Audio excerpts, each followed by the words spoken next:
realized that. All right, and we welcome you here to the Morris Street Gym on the campus of Leman, Manhattan for a doubleheader of basketball. JV boys followed by varsity girls as the boys of Leman will face the Dwight Lions, and we are running here in the JV game. Simon Rosenwasser alongside Joe Vasile will have the girls varsity game after this. And a move from Brandon Ford of Leman, Manhattan. He had a nice entry into the lane, but stolen away by Dwight, and here come the Lions, the JV squad here on their first possession offensively. And a foul called here. Going to get Ted Nahum.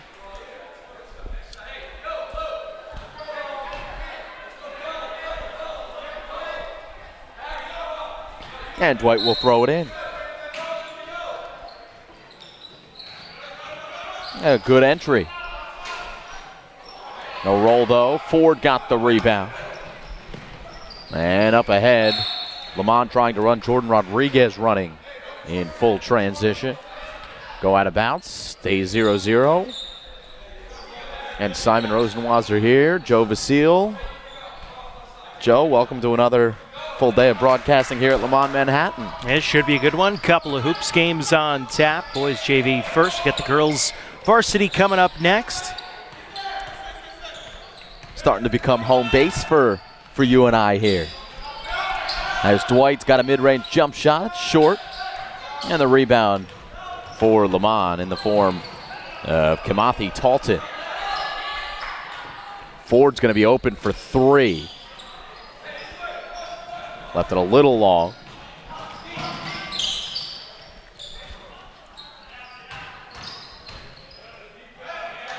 Defense in the corner by number 3, Kyle Colazzo. And a rebound for Leman. Ford's there to pick it up. And Colazzo will bring up the ball here for Leman, Manhattan. Darren, a three-point shot out of Jordan Rodriguez. Ford got the rebound in the first 2 points. Brandon Ford, good size, and has been active early on here in this JV contest. A little confidence being shown in the early going by Rodriguez, pulling up for that kind of deep three, almost kind of collegiate level, the range he was trying to show off. Yeah, the defender was giving him the space, and he decided to take it in the end. Dwight will try a three now from the right wing. And Rodriguez was closest to it for Leman, but it's Dwight who picks it up.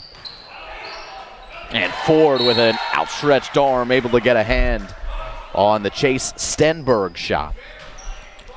And you see here in the early going that Leman's really got a height advantage over Dwight, and it's showing up in the rebounding there on that block. Just a little bit physically overmatched are the Lions, and they're going to have to figure out a way to kind of utilize some of their smaller size and quickness.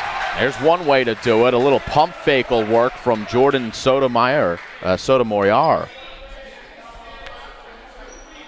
And the foul on Brandon Ford. Was with him step for step, but a little hip check in the end, and the foul was called. So 2-2. And a chance for an early Dwight lead.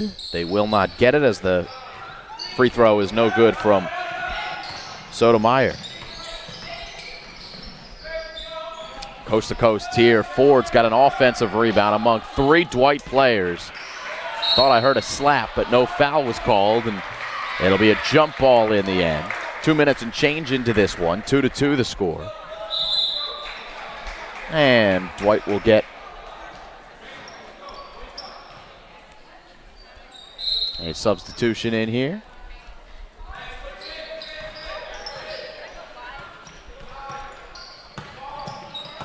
Ross Brodsky, hands off. And that's a tough shot going right into Ford.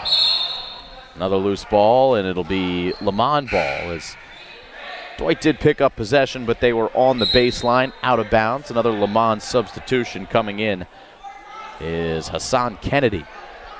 Will replace Brandon Ford. 2 team fouls on Leman as Dwight's got a little bit of full court pressure here. Playing almost a press zone with at the top of it number 12 and Harry Rich. And Dwight does well. It works.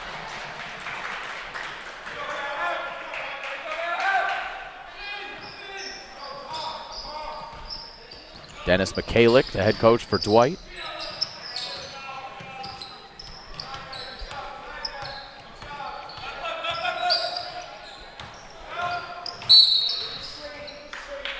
They will call an offensive foul. As dribbling through some pressure, Ross Brodsky kind of extended that arm to get around the defender, and it'll be Leman basketball 2-2. Just a bucket apiece here. Early parts of this JV contest. And more Dwight pressure giving Leman trouble, but they get bailed out by a foul. Joshua Bell in the full court. And that's what Dwight needs to do. They kind of got this little trapping press that they've set up, and it's been effective in getting Leman kind of out of sorts and bringing the ball up, and that's going to be the way that Dwight is going to try and get the Bulls out of kind of their rhythm here today. Three-pointer, no good. Long rebound here for Dwight. That's Leman. Saw an opening, and he took it, but just missed. Maybe would have been better off going to a left hand, but a good, strong move. There's a bucket that won't go down, and they're going to call it on the floor, the foul, that is, as the take was from Kamalthi Talton.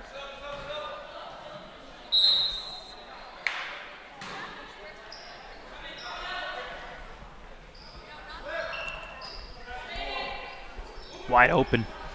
And from Collazo, it's no good. Tracked down the corner by Ross Brodsky.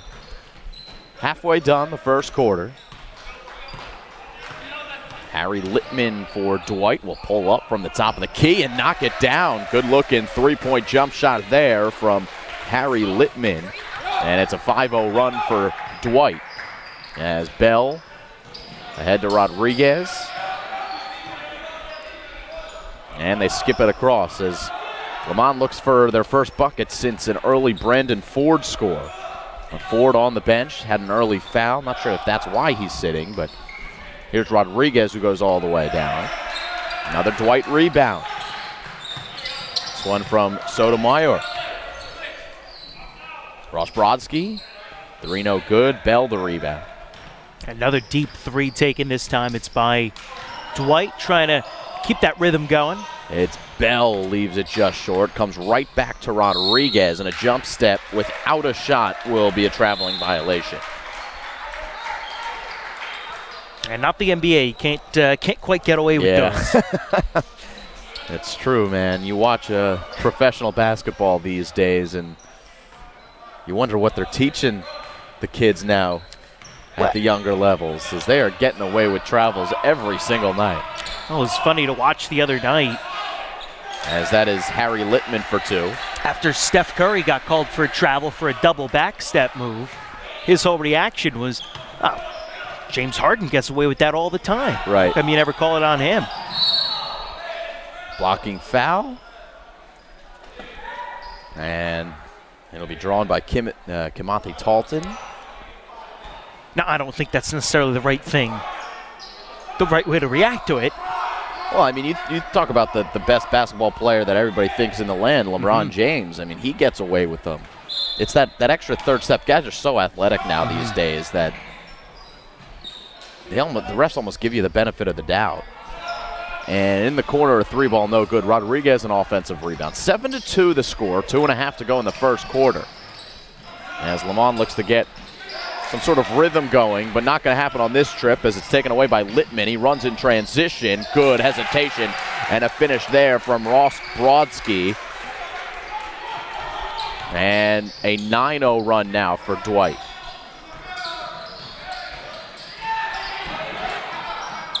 Bell able to retain possession as Josh Bell will come back into the game, and a timeout is called by Leman. So 2:10 to go, 9-2 the score. Yeah, Leman able to get that timeout in as there was the scrum for the ball on the floor, so that way it didn't go to a jump ball. They didn't lose possession. You can kind of go now and just try to calm yourselves down. It's that press that Dwight started about a couple of minutes in that's really gotten this Leman team kind of out of sorts and bring it up. And look, it's not that breaking a press is the most complicated thing, but sometimes when it comes out of nowhere, you're not prepared for it, you start to panic. That's why you do it if you're an opposing coach. Right. So look, you just combine yourself and say, look, we know how to do it. practice going up against presses. You get it to the outside, you get it up, you make sure you don't get yourself trapped and turn the ball over, which is something that Dwight's done an excellent job of here in this first quarter. And you find a way to get your most competent ball handlers involved, right? You want to have them in the backcourt to make sure that they can come out and help when that situation has occurred. If you prepare for the press, you know that you can get those ball handlers involved a little bit more. I think another thing that we think about just over the first 6 minutes or so, Leman JV looked good when Brandon Ford was in the game. He's got that good size, and they brought him out. He just did sub back in, so we'll see how him coming back into the game does affect the flow as they come back. So. Yeah, and if Leman can get Dwight settled back into a half-court offense, that's when Leman's had the upper hand. It's been when Dwight's been running in transition that they've gotten their shots. I mean, you even think a couple of the threes that they've hit have been more in transition. They're a fast-paced team that like to push the tempo. And so if Leman could slow them down, they're going to give themselves a better chance to get back into this one. It's only a 7-point game in the first quarter. A lot of basketball still to go, though. Ford providing a high screen as we're back to the action. And Leman with 2 minutes to go here in the first quarter, working in the half court. Extra pass from Emmett Hendry. Rodriguez doing the same down to Ford. He's got a huge mismatch, and he takes advantage. There you go. Brandon Ford gets the ball, guarded by a player about 6 inches shorter than him. And back into the game with his 4th point of the game. He's got all of Leman's points here in the early going. Another 3. Hit the shot clock, and it'll be out of bounds and white ball, a.k.a. Leman. And that's what Brandon Ford can do, especially in this game where he's got such a height advantage, is he can be that bully down in the paint where he can push you around if you're trying to go up against him defensively on the Dwight side of things. So you got to try to work that ball into him as much as you can while also maintaining your spacing on the perimeter. And see them trying to get it down low to Ford here on this possession. And we'll have a whistle out of bounds is the call.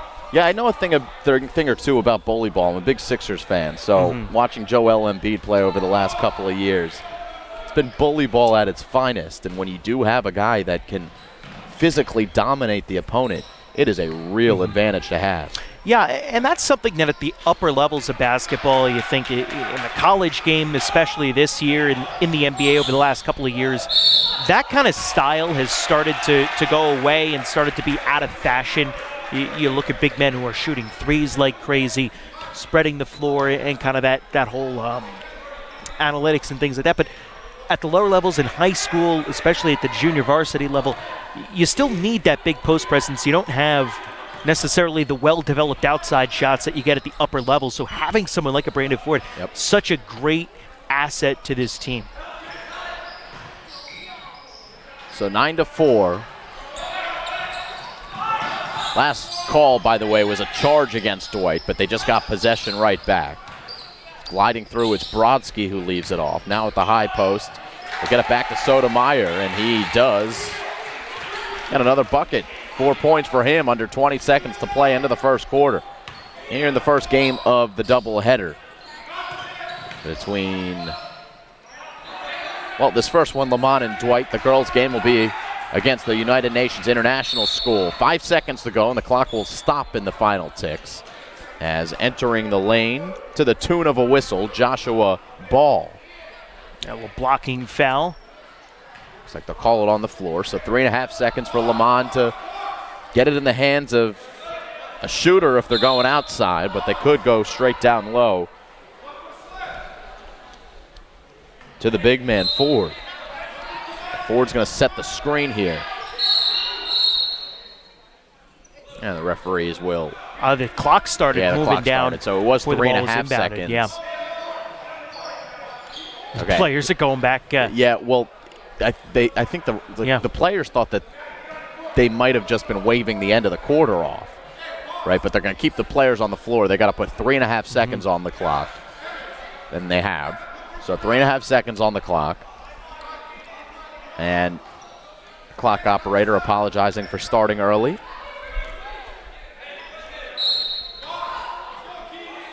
Now run that same play. You got the guy in the corner, floated up top. They got to Rodriguez, but the clock, again, not on the same page as the referees. Right now, just kind of going over there and explaining, look, can't start that clock until the ball comes in and touches the hands. I see the referees over there. And third time's a charm. Yeah, it's not when they blow the whistle to get things going. Yeah, well, that's always the hope, I believe. Well, say they're going to run that usually same action. Usually it's first or second time's a charm is usually the hope. But here we go. This one counts, and it's no good. Good shot. Went in and out, though, for Kamathi Talton, and that'll do it, 11-4. And what I really like about what Leman did right there is that they ran that same action, the same play with all the same screens. They got it into a different guy. It was a similar look with a different result, so that way you didn't kind of tilt your cards there on that first go-around. All right, end of the first quarter, 11-4. Leman leads Dwight here, Dwight leads Leman here in JV boys basketball.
All right, going to start the second quarter here. The JV boys basketball game between Dwight and Leman, 11-4.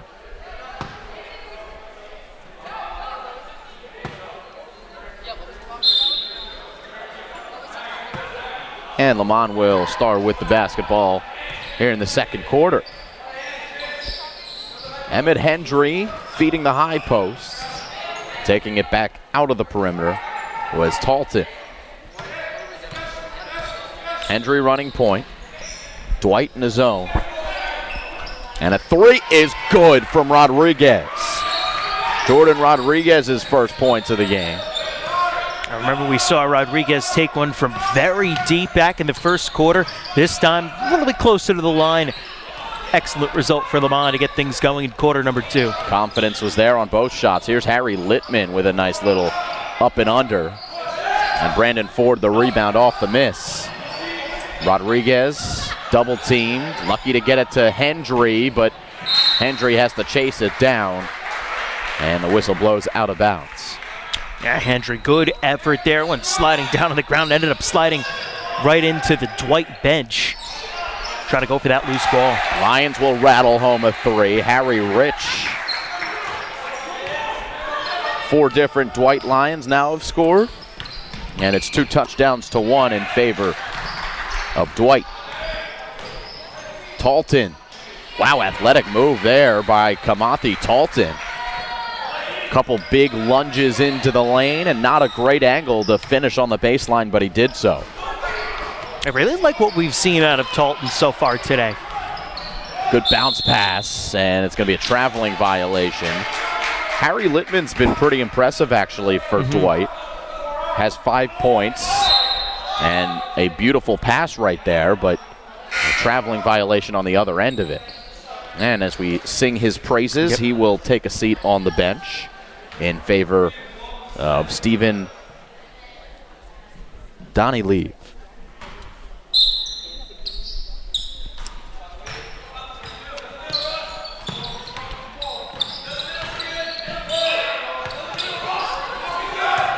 It's Ford running it from midcourt all the way close to the hoop. And a loose ball. Rodriguez fights for Leman, and finally we have a whistle, and it looks like Dwight is going to get called for the foul. And again, another good play made by Talton, kind of going after that loose ball. He couldn't handle that initial pass to him down in the left block, but he was able to dive on it, get it, keep possession with the Bulls. It's just a lot of really good effort being shown out of this team in the early going, and you just know you keep that up, the results are going to start to follow. 1-1. And the front end is missed by Jordan Rodriguez. Danny Leave now weaves. A long but open three for Dwight, and it hit one of the wires near the shot clock on top of the scoreboard. Long rebound from Ross Brodsky, but long in the sense as it went high into the air and out of bounds. 14-9, 2 minutes into the second quarter. Rodriguez drives baseline. He's starting to feel it a little bit. A three-pointer, and now a nice two-point bucket. Yeah, and you like to see this out of Leman. They've clearly adjusted. They are getting through the Dwight press a lot easier now than they were in the first quarter. You see those in-game adjustments being made. And again, they kind of dug themselves a little bit of an early hole, though. Yeah, but 2 threes here in the second quarter from Harry Rich. It's Rodriguez who wants to answer. That's not going to get it done. And Rich, the long rebound.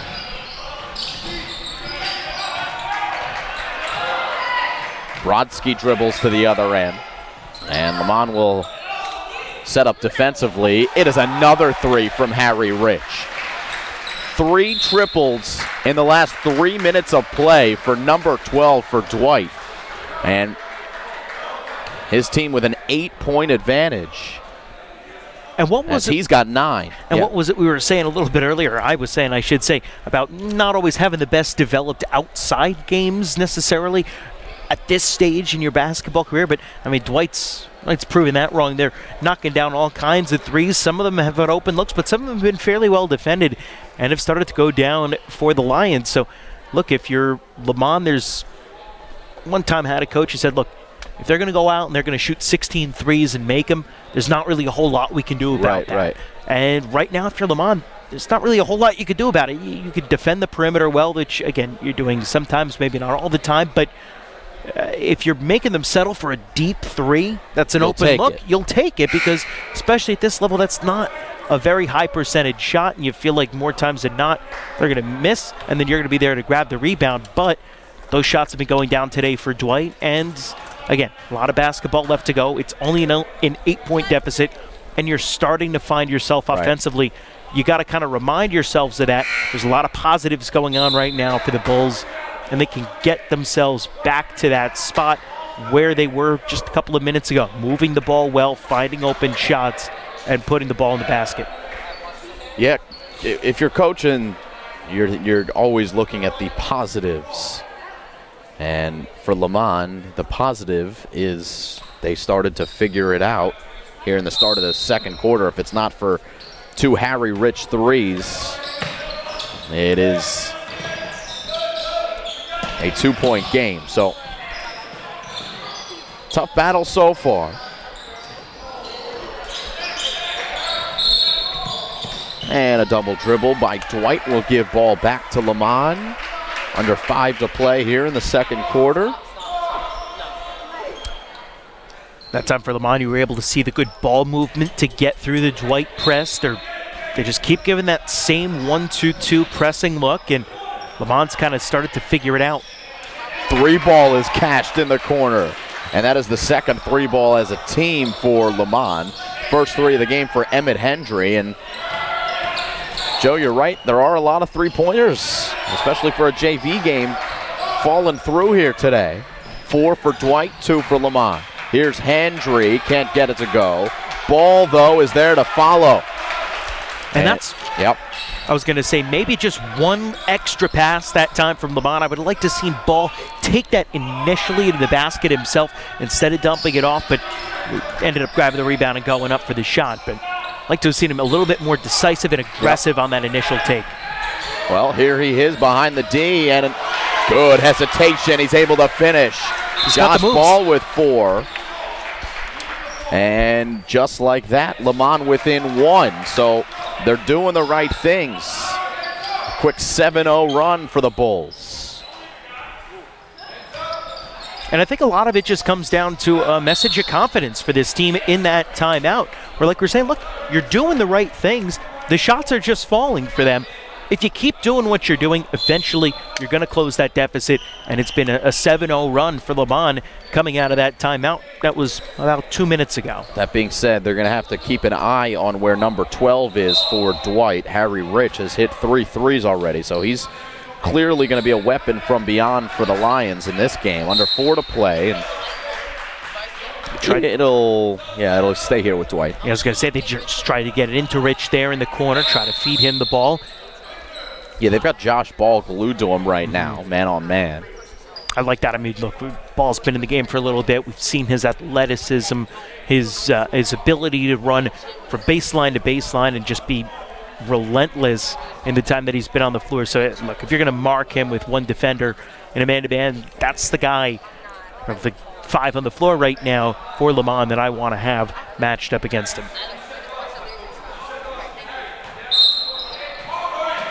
And head coach Alice Astikis has decided to do that as Dwight gets it in here under 4 to play. Brandon Ford ties it up. And did he tie it up or was it a foul? I think it was, wow, they're going to call a foul on him. Wow, so Brandon Ford gets called for the foul and he's going to have to come off. I think that's a second, it's a second at least. Second personal, he goes right to the bench. So Ford no longer in the game for the moment for Leman. That has, so far it's been fairly significant when he's in the game. Leman's playing well. Dwight went on a nice run when he wasn't in the game. And it'll be Leman ball as Lions able to turn him over. Into the game is number 30 for Leman, and that is David Wright, not the Mets' former third baseman. Rodriguez on the baseline, skips it across. It is a ball 3, good rotation, and man, that just looked pure. And Joshua Ball has 7 points, all coming in the last 2 minutes. Yeah, that's going to be a name to remember here at Leman, Joshua Ball. Ball out of bounds. Leman's got it. And Joe, how about this? They were down 18-11, right? Now they have 19-11. They just put an extra point on the scoreboard correctly. So, but a 10-point run for Leman since those 2 threes from Rich.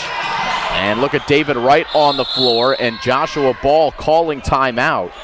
I don't know if they're going to grant him the timeout, but that's a headsy play by a JV player to call it in a scrum. And 7 of those 10 points in a row that Leman has scored has been Joshua Ball.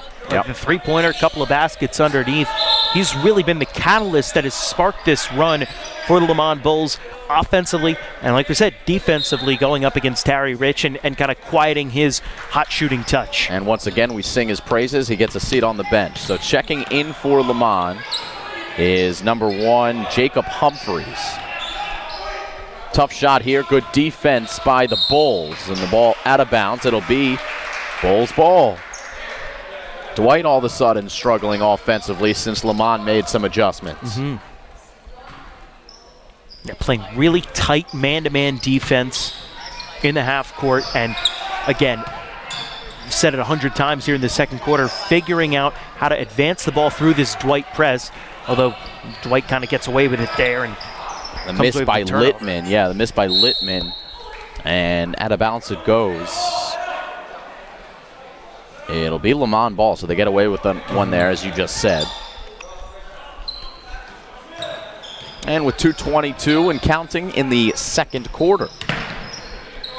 Got a 2-point ball game. Leman has figured out the press as well, or so it seems. An extra pass quicker would have been a pretty easy shot underneath. Yeah, I was going to say there was a wide open baseline to either drive or pass and a little bit of a hesitation. How about Rich? He's really feeling good as he pulls up in transition for 3. And now a foul called as Leman got the rebound. And Talton just harassed, trying to make his way up.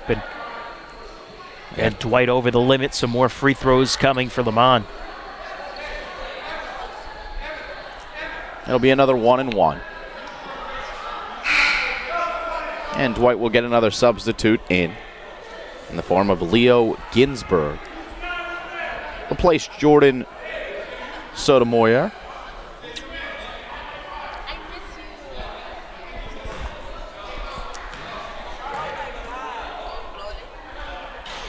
In and out on the front end.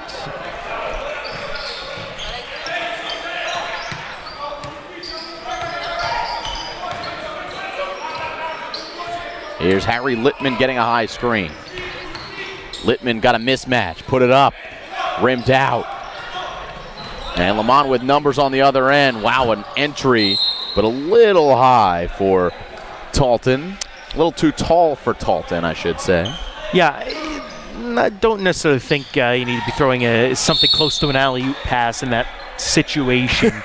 It's a little more fundamental, a bounce pass, a chest pass, but it would have sufficed. Here comes Brandon Ford back into the game. He'll be joined by Kyle Collazo, who started. And Talton will take a seat, as well as Emmett Hendry. So 1:30 to go. Dwight with the ball on the baseline. And great hustle there by Jake Humphreys. However, it will stay.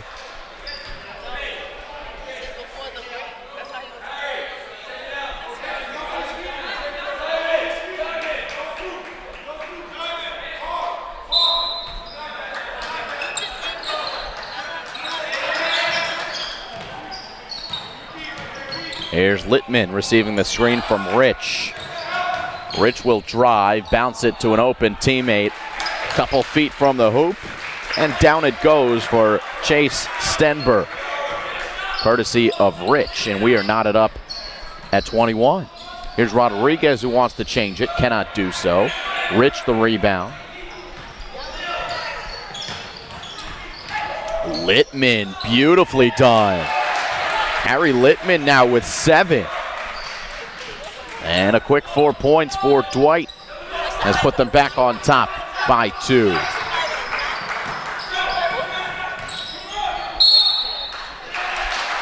Traveling violation, and we're headed the other way.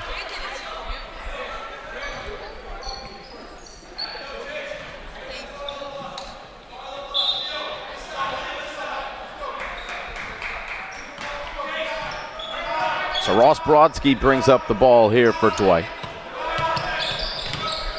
Final minute of play. Littman's shot was blocked by Ford. And Rodriguez will slow the pace in transition. Collazo double teamed, and he was bumped. And the foul is called by number 22, Chase Stenberg. So that's going to be free throws here for Leman. I believe it's the 9th team foul against Dwight. So it'll be another 1-1 for Collazo. I got him a little bop to the side of the head, and Collazo heading to the free throw line, trying to get this one even if he can knock them down both going into halftime. Dwight will get a substitution here at the end of the first half.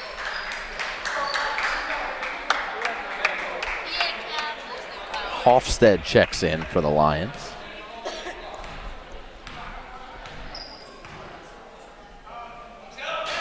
And Collazo does get the roll.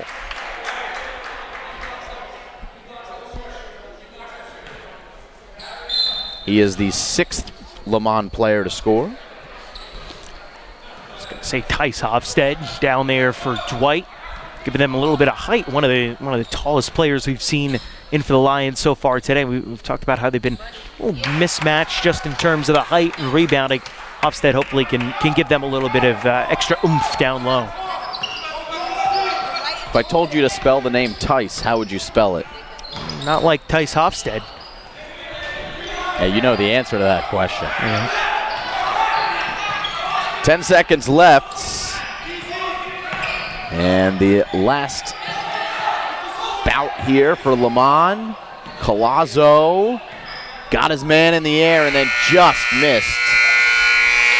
And the score will be only a 1-point difference between the teams, 23-22 in favor of Dwight. By the way, Tice spelled T-H-I-J-S. So halftime, and I believe the official score is 23-23. They just changed the score again. But tie ball game here in the JV boys basketball matchup. Simon Rosenwasser and Joe Vasile will talk to you in a couple of minutes.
Back we come.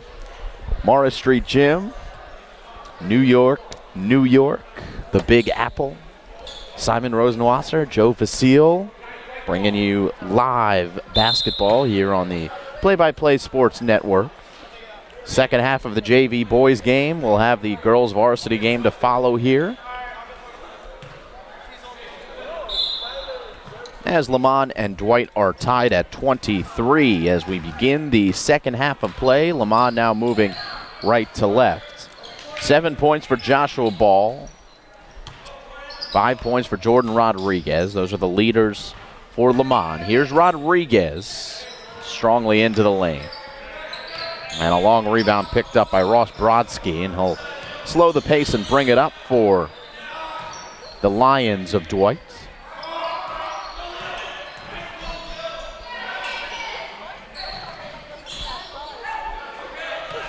Really like the way that Leman was able to close things out in that second quarter. Remember, there was a point where they were trailing by 8 at 19-11. They went on a 10-0 run at that point and were able to get things back to tied after a counter punch made by Dwight. So you'd like to see them try to continue that here into the third quarter, really establish things on their home court.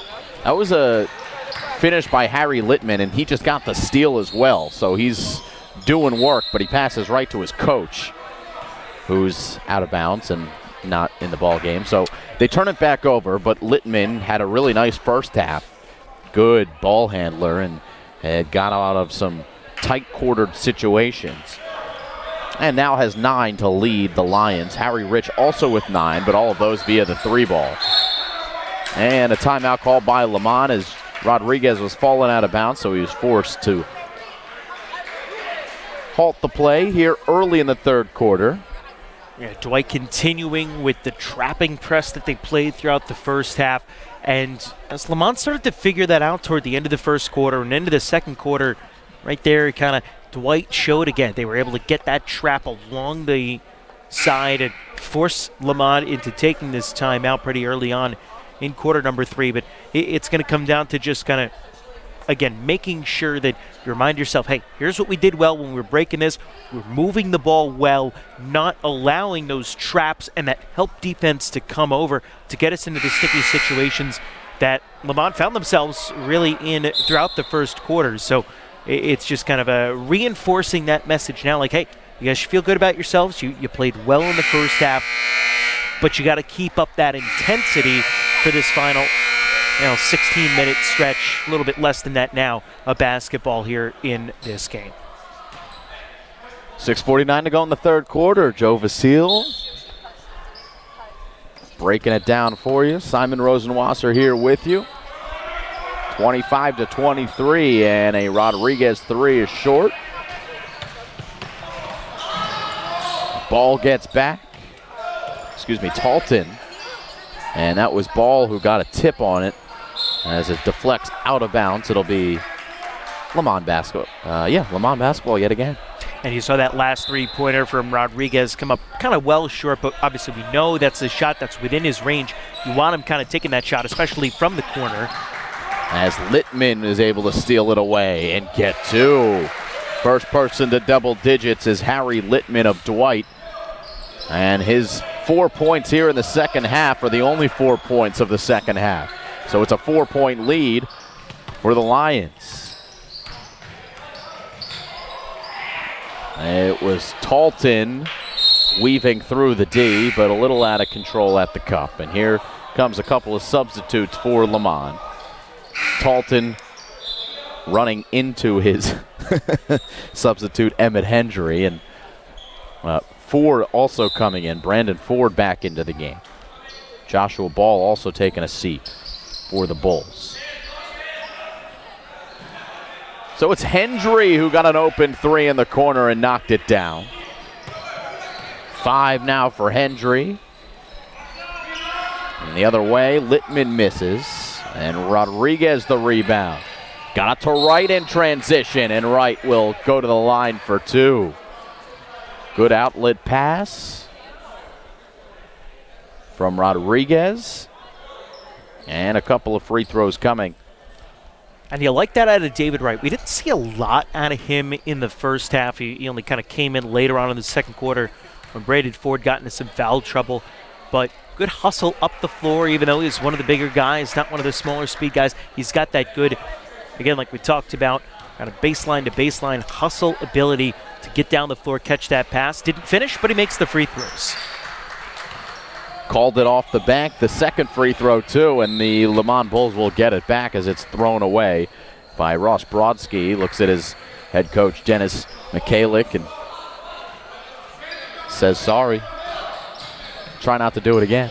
Rodriguez with Leman now up by 1. It's a 5-0 run for the Bulls. Rich has not hit a 3 since the second quarter, where he hit 3 of them. Rodriguez for Collazo, who stays in bounds, but he's double teamed. And a smart play to play it off of a Lion leg. How about this? Court really getting stretched out. A lot of up and down action going for both teams.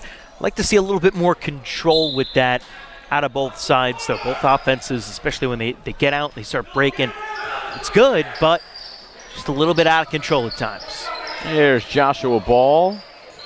Hendry, and now Ford down low, doubled and stolen away. Contact but no call. Here's Littman in transition off the rim. Rich follows and puts it in.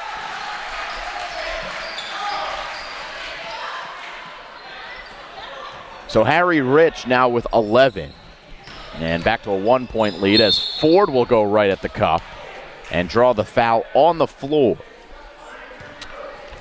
Philip Furman, the guilty party. And the foul trouble continuing into the second half for Dwight. They've already got 5 team fouls. Leman hasn't committed a team foul yet in this third quarter. There was a big disparity in the first half as well, just in terms of how clean of a defense Leman was playing for the most part versus what Dwight was doing.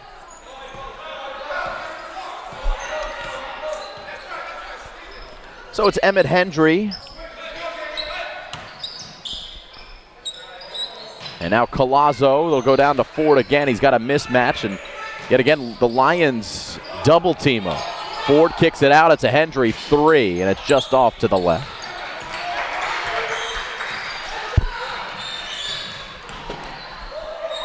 And a little out of control, Littman. Ford got the miss, and that should be a travel. It wasn't called.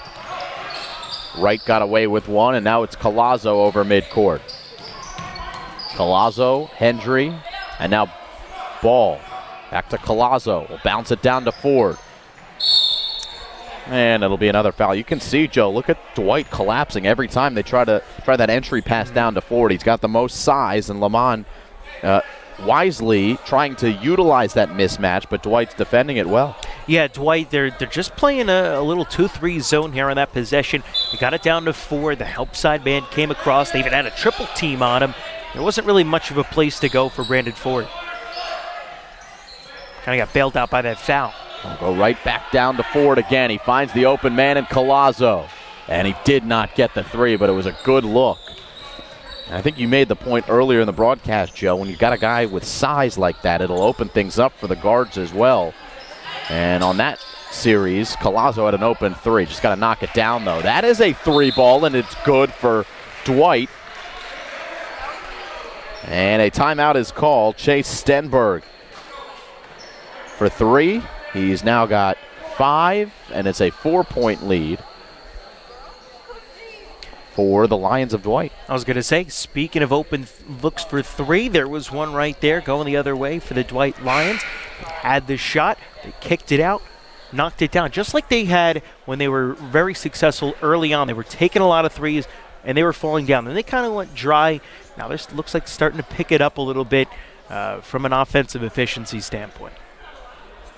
So 3:20 to go in the third quarter. We saw head coach for Leman, Alex Estakis. He called the timeout in the first half, and Leman made some good adjustments to get back into the game. They were down by 8 at one point. They came out of the timeout, and a couple minutes later they were leading. So now another timeout called, down by 4. And we'll see if the Bulls can come out with A little bit of extra organization to lead to success. Here's Joshua Ball. Again, the little three-quarter trap run by Dwight. And Jacob Humphreys is in there to try to help out for Leman. He's able to pick up this loose ball. But more pressure for Dwight, and they force a jump ball. The Lions got everybody on their bench clapping. They're all invested in this pressure that's being put forth, as Emmett Hendry will come back into the game. Going to replace Josh Ball. And that's tough to run consistently for 32 minutes the way that Dwight has. I almost like to see if maybe in the fourth quarter comes around, if just having so much intensity all the way up the court will start to take a toll on the Lions a little bit. Ball deflected out of bounds. There will be a foul called. And Leo Ginsberg is headed to the free throw line.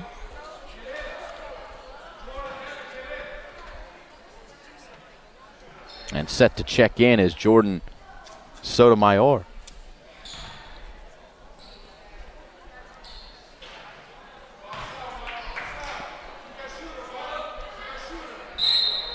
And here he comes.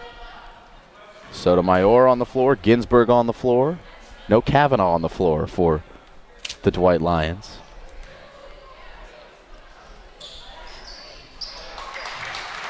You might say they're on the court. Let's keep this going, shall we? I love it. Dwight playing supreme at this point. And Rodriguez on the other side will draw the foul.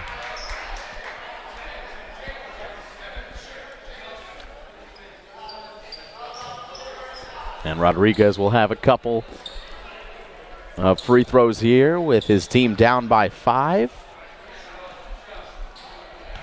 Here's a way that Leman can start to kind of get themselves around. So they can make sure that they're hanging around even when the shots aren't falling. Knocking down free throws because, again, much like we had in the first half, Dwight's committed more fouls than Leman has, so you're going to get those more opportunities at the line, so you have to capitalize, especially in a game when you're trailing. Yeah, Leman 5 of 6, now 6 of 7 from the free throw line. That's a good percentage. And here is Littman. Falls to the ground, but does keep possession with his team. It's now Brodsky on the ball. 2.5 to go, third quarter. Brodsky and Ford.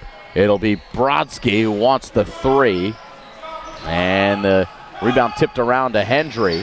Now it's Talton in transition. Brodsky the rebound. And a bit of a track meet here. Should be a kick ball, but they're not going to get the call, as Leman will get 2 instead. Kamathi Talton. You can see Brodsky stop, and he was probably in the right there, but on the other side, it's Harry Littman who's able to get 2 back. Yeah, but still, whether you agree with the call or you don't agree with the call, you got to get back and you got to hustle. You can't just stand there with your hands kind of spread out to your side saying, hey, where was the call? And then you got to hustle back the other way, too. You can't just walk yourself back up the court. I don't like to see that out of Brodsky. You got to play the whistle, right? But that's part of, again, being the maturity process as a player, as those are the things that you work on throughout the year and then that eventually get worked out of your game. And you see mistakes like that even at the professional level, as another strong take from Harry Littman. And here we go. Leman on the run. It's Ford. Wants it himself. Has it himself. First bucket for Brandon Ford since very early on in this game. He now has 6. And Leman's back within 1. We've got a good game going here, as a 3 ball is no good, and it's picked up by Ford. Yeah, Ford got off to such a hot start, but then once Dwight started doubling him down low just about every single time he touched the ball, there was not really a lot Leman could do. I mean, look, you get that. Well, what do you want to do if you're Brandon Ford? You want to pass it outside. You want to hit the open guy. That's what he's been doing. He's been a good team player. He hasn't been forcing up shots through double teams, but that's kind of led to his scoring numbers being a little bit down. Ball goes through the hands of Kamathi Talton. And the last minute of play is upon us here in the third quarter. A substitution for Dwight, as Chase Stenberg is back in, with Harry Littman, who leads the team in points, bringing the ball up. Stenberg back on the perimeter, guarded by Ford, and once again they'll reset with Littman. Littman trying to spin into the lane. Deflects back out to Brodsky. Patient possession here for Dwight. 30 seconds and counting to go. Lions could hold for one, and they'd be guaranteed a lead to the fourth quarter, as the shot clock does not look to be in service here. And Dwight will keep it here with 14 seconds to go. Leman thought they had the ball, but it'll stay with the folks in dark blue.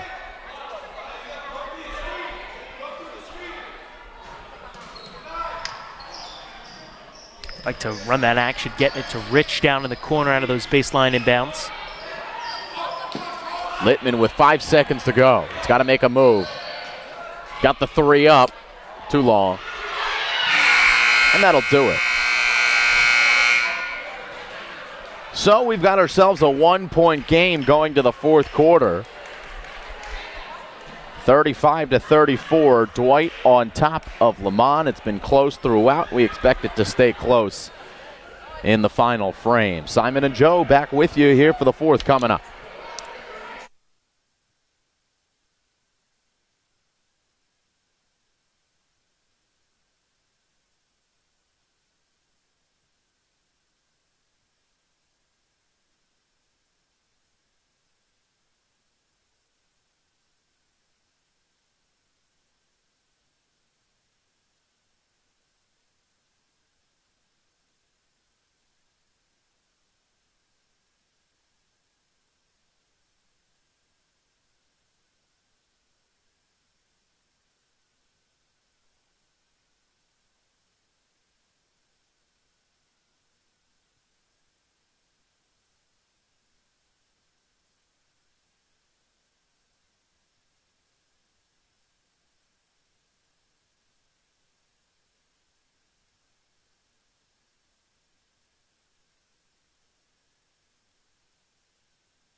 Start of the fourth quarter, 35-34. Tightly contested JV game between Dwight and Leman. Simon Rosenwasser and Joe Vasile back with you for the final 8 minutes. Open three in the corner. It's Hendry who can knock it down. He did from that exact spot earlier in the third quarter. This is Littman all the way in. Ford fights for the rebound. It's a jump ball, and Dwight will have it since Leman had possession to start the fourth.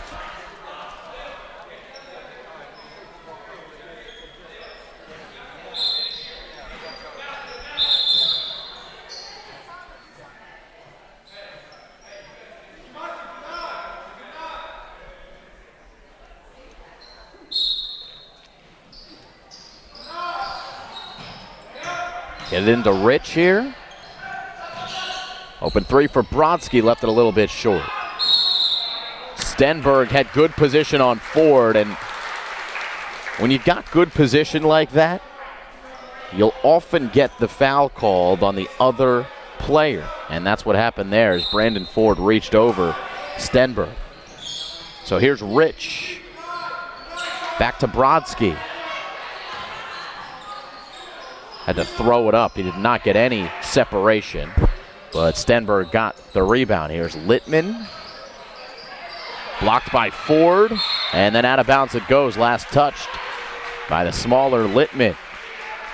You like the mismatch when you've got a small guy, small guard with a forward guarding you. Sometimes you can beat them off the dribble in that way, but Ford showing good footwork to be able to stay with that shot and get the block.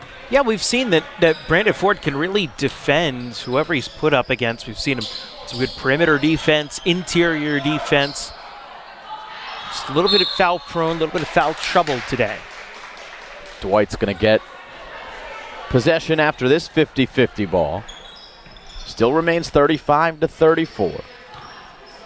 Harry Littman brings the ball up. He's got 13 points. That's the most of all players. Looking for 15, left it off to the right and fights for the rebound.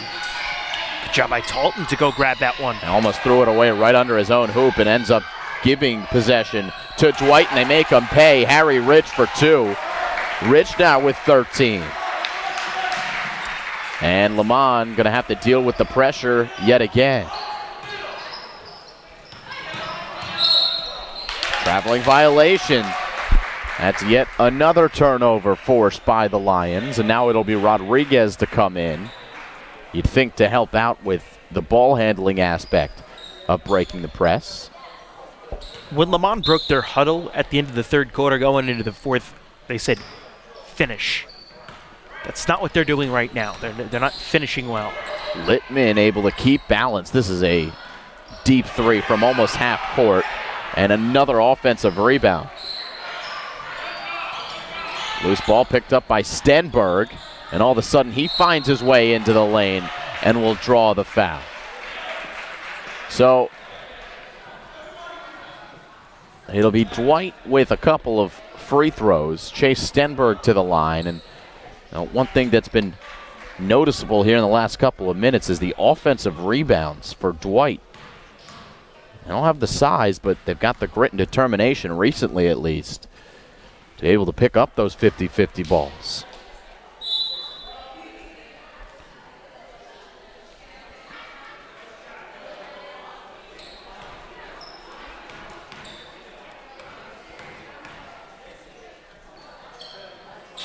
Oh of 2.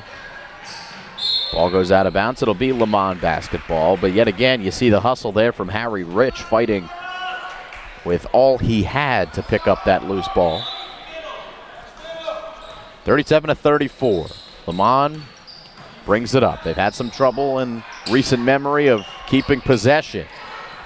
And they'll get it down to Rodriguez in a good area, and he does enough to draw the foul. So Leman, it wasn't the prettiest of full court pressure breaks, but they did get it to Rodriguez in a good area. Yeah, and that's, again, part of the problem for Leman here in the third quarter and into the fourth is they don't have that same ball movement on the way up the court. They're just kind of, one guy is dribbling for a little bit too long, ends up dribbling himself into a trap, and then they kind of get out of sorts. They turn the ball over. They get back to those quick, crisp passes. It's going to make it much easier for them to get into the front court, set up on their offense, and put points on the board. 8 now for Jordan Rodriguez. 3 for 5 from the free throw line. And it's a 3-point game. Littman lost it out of bounds. A little cute with it, a little casual there. He's a good ball handler. But he knows that he made a mistake there. Rodriguez down to Wright. Nice work from David Wright. His first field goal of the game puts his team down by just 1. Stay here with Dwight. Pretty good matchup here as we've got a timeout on the floor. Pretty good matchup here for a JV basketball game. We've got the upcoming schedule for Leman. And we'll see. They play York Prep.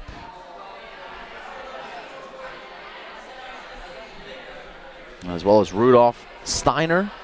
Brooklyn Friends on the 16th. A smattering of games coming up, including 2 games against both Rudolph Steiner and Brooklyn Friends, and then Columbia Prep on February 1st. Yeah, nice flurry of games coming up for Leman to kind of close out this month of January. And this is always the time of the year as a player, and especially as a student athlete, as everyone in these games are, that you love it and you hate it, because you love it because you're playing all the time. It's not practice. You're playing games, Yeah. And of course, you got the schoolwork that you got to kind of handle as well. That's why maybe you don't like it so much. But it's game. You're having a lot of fun. You're out there, and again, this is always the part of the year that you'd look forward to. Okay, we're back from holiday break, and it's time to get down to the business of playing games. And as you see, a whole lot of chances to catch Leman either here at home at Morris Street Gym or on the road. But if you're going to come here to Morris Street Gym, come here early, because well, if not, you're going to get shut out. Yeah. You could sit. There's a little room next to us, but we're not very friendly. There's something to be said, and the kids at this time in their lives probably don't appreciate it as much, but organized athletics, when you're an adult, you realize now, or at least I'm realizing now, how awesome it is to be a part of organized athletics with a ref, with a scorebook, with people doing things like this, play-by-play commentary. It is definitely a privilege that you have. Yeah, where no one's drinking a beer at halftime. In your youth. Yeah, exactly. Good point, too. 5 minutes to go. It's a tie game, 37 apiece. And Kyle Colazzo runs the show here for Leman. Picks up his dribble and needs help. Has ball, and now Rodriguez in the corner. Rodriguez down to right. Back to Rodriguez. 2-3 zone for Dwight. And this one tipped into the backcourt. Good defense from Dwight. Nothing easy. And it'll be Colazzo to reset. Ball swings into the quarter. Rodriguez, they'll go right back down low to right. Rich, though, collapses well defensively, and the double team forces a turnover. Got to swing the ball quickly if you're Leman through that 2-3 zone. Got the right idea. They're trying to go to the post and kick back out, hopefully for an open shot, but nothing doing on that possession. In fact, the Bulls weren't able to pull the trigger at all. Here's Littman losing it, and Ball has the steal, and now gets past half court. Long strides, missed at the cup. Now a 5-on-3. It's Sotomayor, and he'll be fouled, I think. Nope, we've got a referee timeout as the whistle blew. We'll see who they give ball to. Leman had the ball when they blew the whistle, but they're blowing the whistle because of a couple of Leman injuries for the moment. It looks like Ball and Talton were both down. They collided with each other. Talton is now off. He's being looked at by the trainer. Ball's going to be able to stay on. But they kind of just smacked up against each other down underneath after Ball's take to the basket, and looked like almost just kind of bang knees. It's kind of what Talton's doing, stretching out the right ankle, right knee area. Who do they give the ball to here? They should give it to Dwight. Now they're going to look. See, both of them are thinking they could get the ball. They're going to give it to Leman. Yeah, well, Leman grabbed the rebound, and then that's when the stoppage occurred. So I guess that's why they say Leman ball. Oh, that might have been a travel, but it's a missed shot anyway. Here's Rich.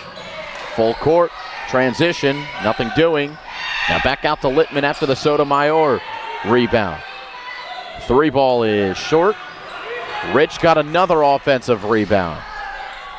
And it'll be Brodsky this time. This time no good. Stenberg working hard underneath, and a foul is called. It is against Leman. And how about Dwight? It's been a story here in the fourth quarter. Their offensive rebounding. They don't have the size. That was one of the first points you made of the broadcast, Joe, was Leman's got the physical presence over them. Though this time it does look like they called the foul against Leman, or was it a jump ball? regardless, and it's a timeout by Leman. They're going to have the ball, and it's a tie game, 3:22 to go. And even though Dwight didn't score on that most recent possession, they had a chance to 2 or 3 times because of the offensive rebounds. Yeah, they're getting all kinds of second, third chance looks. Are the Dwight Lions based off these offensive rebounds that they just keep grabbing over and over again?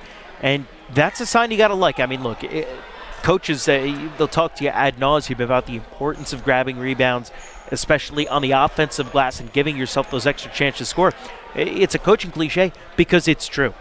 You need to be tenacious when you're fighting for offensive rebounding, and that's what Dwight has been here over this last few minute stretch. Now, has it necessarily shown up on the scoreboard? No, because the shots continually don't fall for him.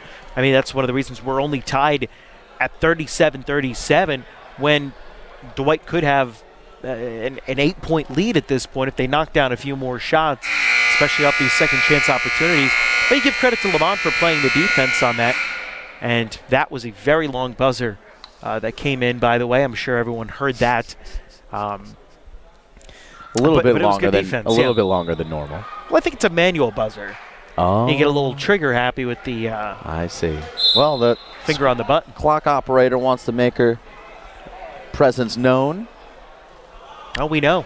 37 apiece here. 3:22 to go. Also, another point about the loose balls, Joe. It's a great equalizer, isn't it? Because everybody on the floor has different skill levels in terms of playing a basketball game. But one thing that you can always do, even if you're not a good basketball player, is try hard for every loose ball, right? Because that is a huge part of the game. Like you just said, picking up those loose balls, and you do not have to be the most talented player in the world to be able to just try hard. And it should be a 1-and-1, and the first one is missed. Chance for Leman to take the lead. Yeah, they called lane violation there. That's why even with the 1-and-1 and the miss, you get the second chance. And 0 for 2. Joshua Ball, it remains tied. Here's Rich, pump faking. Goes Sotomayor. No good, and Rodriguez the rebound, approaching 3 minutes to go. And it's Collazo for Hendry.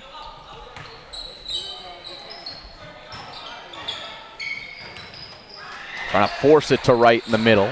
Littman picks it up. Here's Harry Littman guarded by Emmett Hendry.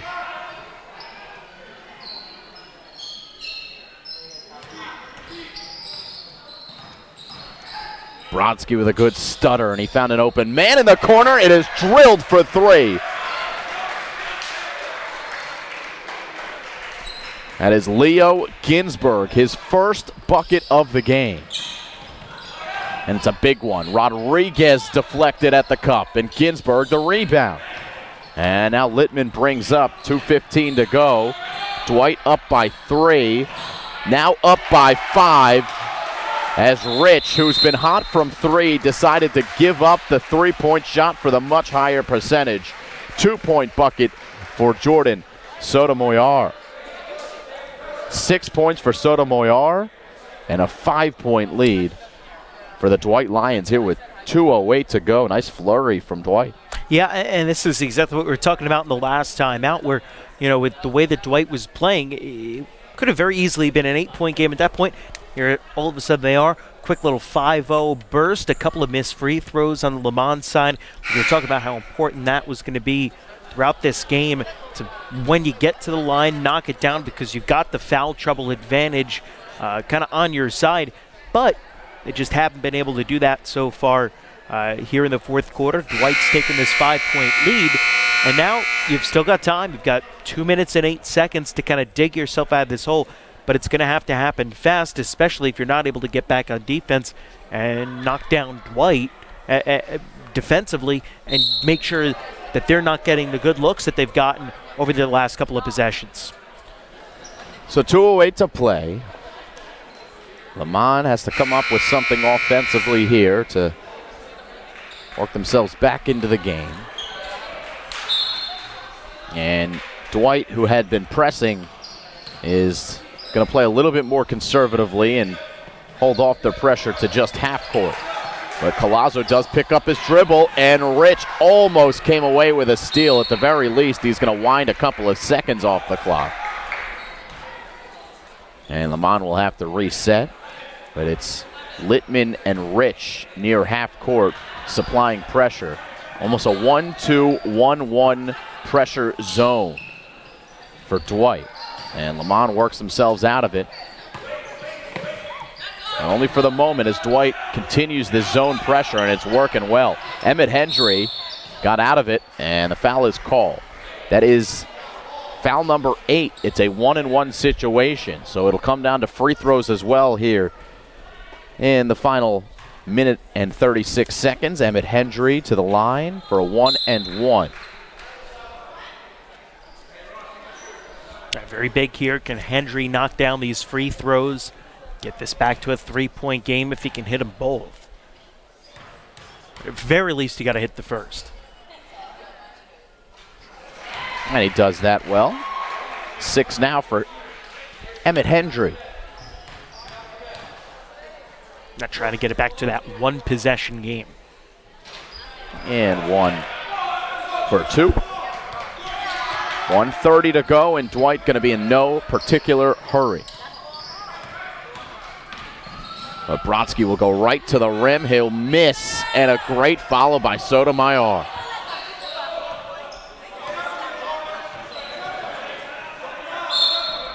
.116 to go, and the timeout called by Dennis Michalik of Dwight's. Yeah, I mean, at this point, you almost got to go into kind of your stall offense if you're Dwight. Minute 16 left to go. Chew up as much of the time off this clock as Leman is going to allow you to. Now, when do you start thinking about the fouling game, Joe? I mean, because there's only three team fouls right now against Leman. They'll have to get to 7 to force Dwight to shoot. They've got 4 to give. So maybe you start it now. Yeah, I think you have to certainly at least give strong consideration to that. I think you try to come up with a defensive stop. You try to get a turnover. If you can't do that quickly, if you get inside a minute to go and, Dwight's still just meandering along offensively, I think that's when you start to come out and you foul. But for these first 16 seconds. How about you go for the steal, right? You go for the steal, be aggressive at the start. For these next 16 seconds, you try to force that turnover, go for the steal, you try to trap. If you foul, it happens. Right. But that shouldn't be your primary objective just yet if you're Leman. Getting the ball is the primary Exactly. objective. Get the orange.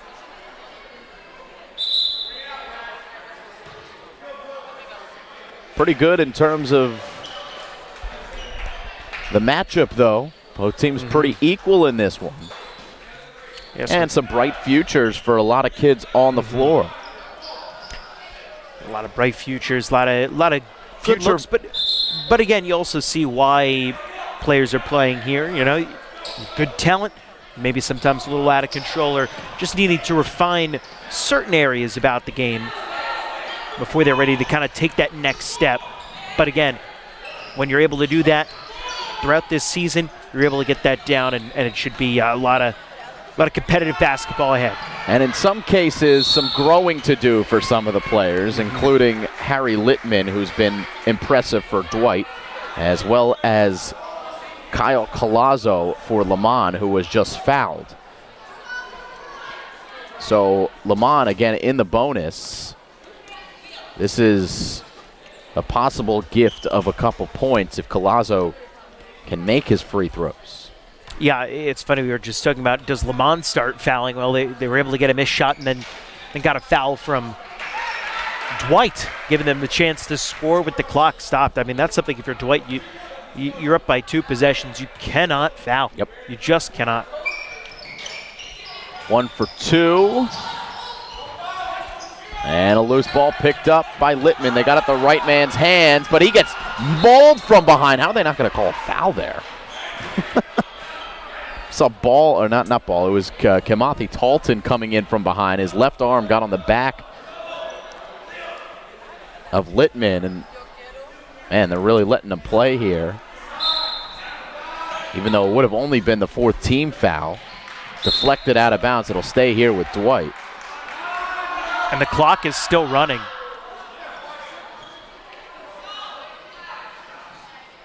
Now the timekeeper is yelling at the coaches. Just when you think you've seen it all. We have. When you think you've seen it all, right, you see something new.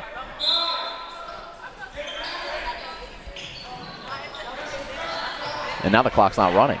Yeah. And now Dwight's unbelievably angry. They whistle the play. I mean, a good 10 seconds went off there at least. I think they're having an issue. I think there's actually a technical issue with the clock right now. I mean, there must be. There must be. It's running, then it wasn't running. And see if we can pan over to the referee talking with the coach, Dwight. And Kalick getting an explanation. We hope the clock's running, or the working, I should say. Mm-hmm. This is not a great time in a game for it to totally stop working. So both referees are going to now talk to the Dwight side. Leman's going to get a built-in timeout. Mm-hmm. And so will we. With 44 seconds left, I guess worst case scenario, if the clock's not working anymore, the time's in the referee's pocket. Yeah. And that is what it is.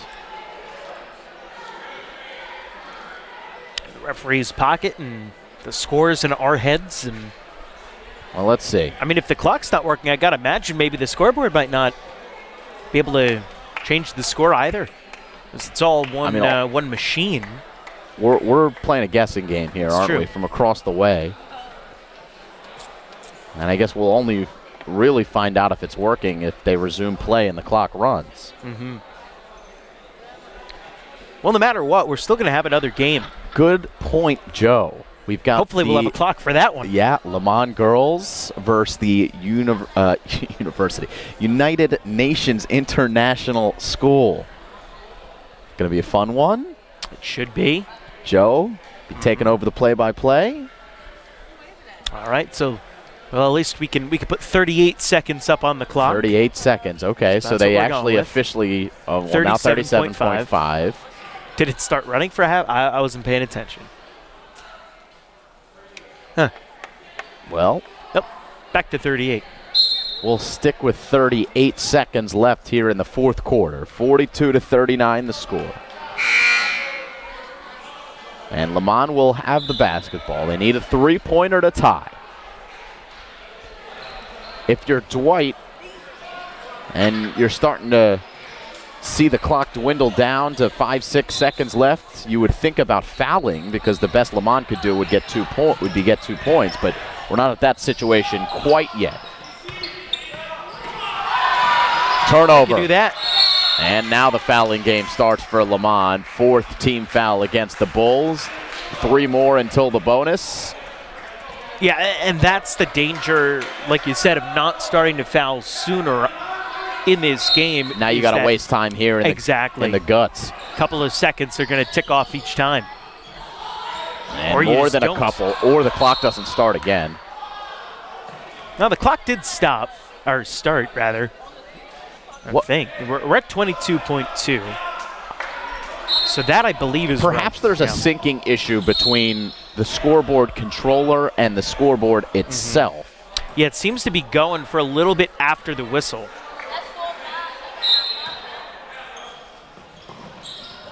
And now it'll be a foul here as bodies go flying.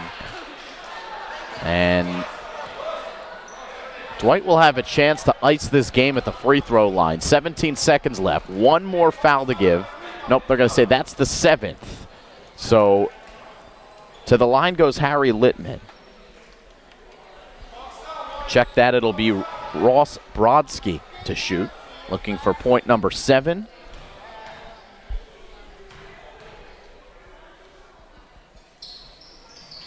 And he does get the roll. And you just think back to some of the missed free throws by Leman earlier on in this fourth quarter. and how key that is now, especially with that make. Now it's a 4-point game instead of a 3-point game, and it's back to 2 possessions, no matter what happens. Rebound here from Wright, 15 seconds to go. Leman needs a quick bucket and then a foul. Get it to Collazo, and he is going to be taken away. 7 seconds left. That's going to do it pretty much. As Dwight here in the JV boys game, it looks like they're going to outlast the Leman JV squad.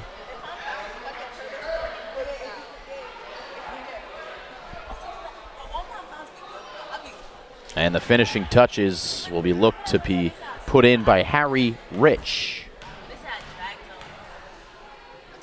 Rich got off to that fast start today for Dwight. Was key for them at the beginning of the game. They had 3 3-pointers. He's going to finish the game with 13 points. And another 2 to bring it a little closer on the scoreboard and pad the stats for Kamathi Talton, who ends with 6 points. But the final 43-41, it is the Dwight Lions who defeat the Leman Bulls here in the JV boys basketball game. And congratulations to the JV boys for Dwight. Solid performance by the Leman Bulls as well. It was a hard-fought contest. Largest lead of the game was 8, but it was pretty much close throughout from start to finish. So that'll wrap up game 1 of 2 for us here on the Play-by-Play Sports Network. Next, we will have girls basketball as the United Nations International School takes on the Leman Bulls. So Simon Rosenwasser and here, Joe Vasile signing off for this first game. We will come back for game number 2 live on the Play-by-Play Sports Network.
From the Morris Street Gym, we welcome you into the Play-by-Play Sports Network's presentation of Leman Manhattan basketball. Game number 2 of our doubleheader today. Alongside Simon Rosenwasser, Joe Vasile with you as Leman Manhattan Bulls getting set to take on the United Nations International School UNIS. It'll be Leman in the home whites. The UNIS are in the light blue jerseys today. Both teams with kind of similar color schemes as the opening tip is won and controlled by the Leman Bulls. The light blue unis, you mean? Yeah, very similar unis between these two. All right, stop confusing people, mark. Joe. Rebounds is had down by Sydney Jojita for United Nations, who will have things first. Kay gives to the free throw line. That's Kabila Kay one more time, wearing number 10 and running the point for the Unis. Skip pass to Andrews, and Alana Andrews knocks down at 3. And UNI on top early. It's a 3-0 lead. Leman trying to slow the tempo down. Their first time on offense with the ball today, or rather their second time, I should say. First time with them trailing. 3 from the corner, no good for Natasha. Offensive rebound, another 3 on the way, no good. Janae Hemming had that take. And another offensive rebound for Leman. A foul is called. It's going to go against Unis. Alexei Dagnichu picks up her first personal foul. And the first team foul. Catch the inbounds, driving in. Zara King's shot doesn't go. And the Unis grab the rebound. In transition, good hustle play made by Leman to come away with the steal. Now King drives off the window, doesn't go, grabs the miss. Hemming gonna try a 3 and connects. Janae Hemming knocks things up at 3, 90 seconds into the first quarter. Yeah, a little distant there, but she was open. Oh. Another steal this time. It's King driving in. Yeah, we'll see that a lot from Zara. She is a phenomenal basketball player, certainly at this level. 2-point lead for Leman. A 3 goes down for Alana Andrews. She has all 6 for UNI. 1-point lead for the Unis. Drop back into their 3-2 zone defense.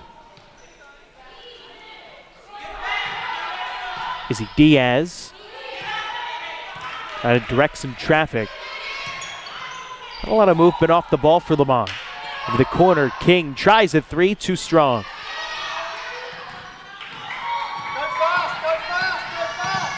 Andrews moves to the far side. Camila Kay, and Kay fouled about 30 feet away from the basket by King. That'll be the first against Zara King, first against Leman here in the opening half.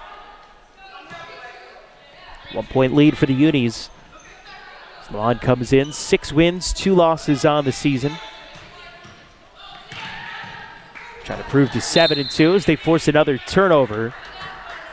Kay fires it into the bench, or rather the bleachers should say. 3 early turnovers for the Unis here in this first quarter. Not doing a good job of getting possession back, but UNI has done a nice job of knocking down a couple of 3-pointers to have this early lead. Jabelli underneath King. Kick out Diaz, long 2, doesn't go. Rebound taken down by UNI, Sydney McDonough.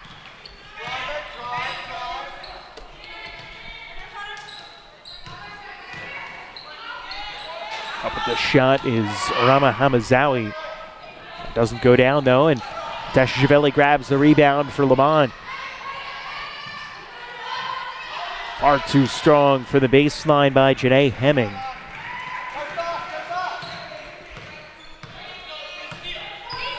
Okay, screen from Andrews, didn't use it. And another foul going to get called against Zara King.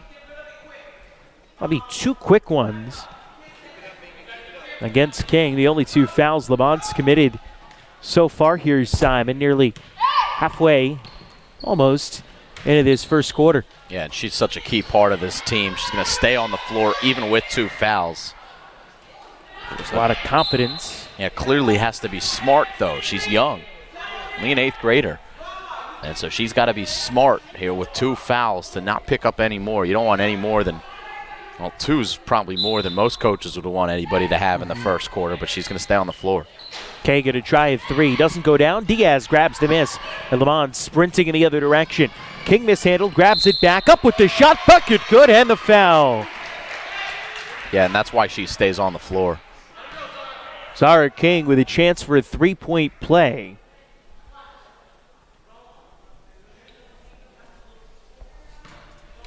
Foul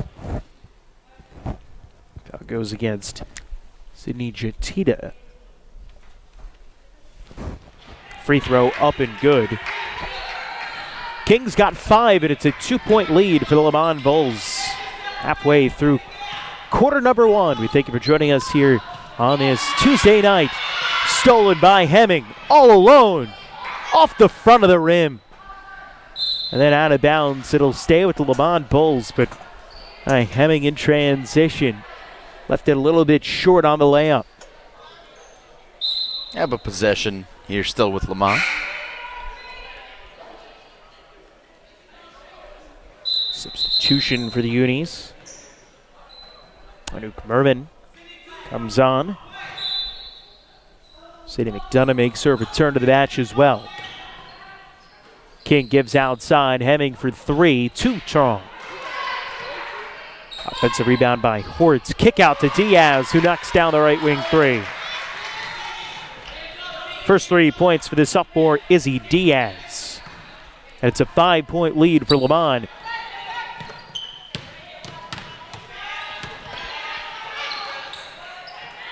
Try to double team the ball handler, and they come up with another turnover.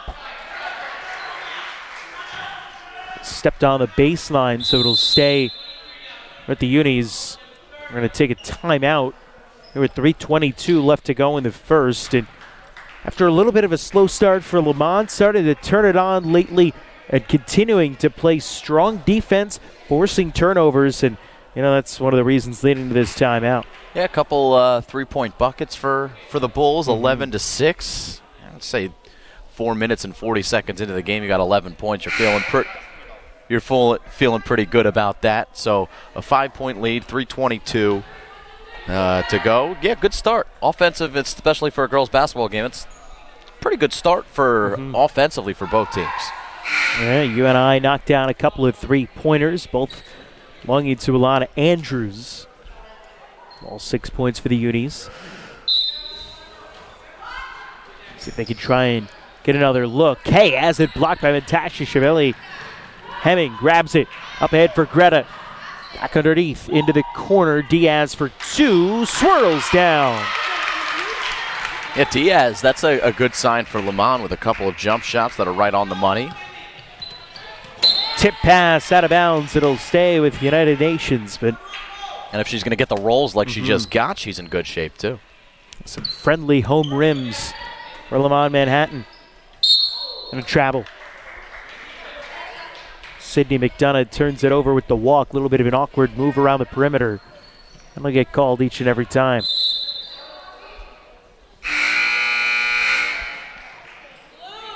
Lexi Dagnachu comes back into the game. Inside 3 minutes left to play in the opening quarter. King tapping her head on the way up the floor to signal the play. Feeds it into the corner. Natasha Chiavelli, 3, swish. It's a 10-point lead for Leman Manhattan. Yeah, they're coming out shooting hot. And they're, as you said before, playing good defense, forcing turnovers, and they're going to get the ball back here. And King, look at her. She's straight foot on the gas pedal. Ratcheting up the tempo. Shot no good, but she was fouled. Zara King will head to the line and shoot 2. Foul's going to go against Camila Kay. That'll be her first, team's 3rd.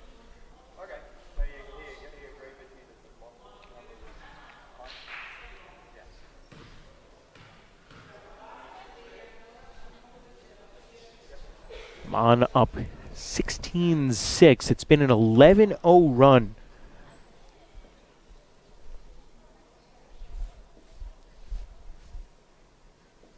King's first, no good.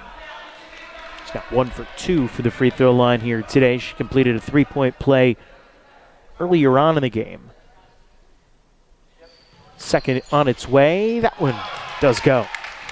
6 points for Zara King out of the 17 scored by Leman Manhattan so far. Kay double teams into the high post.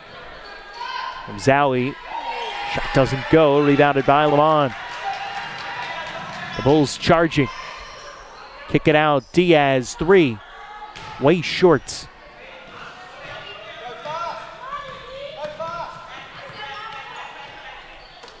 Kay zips one up to the chin of Dagnachu.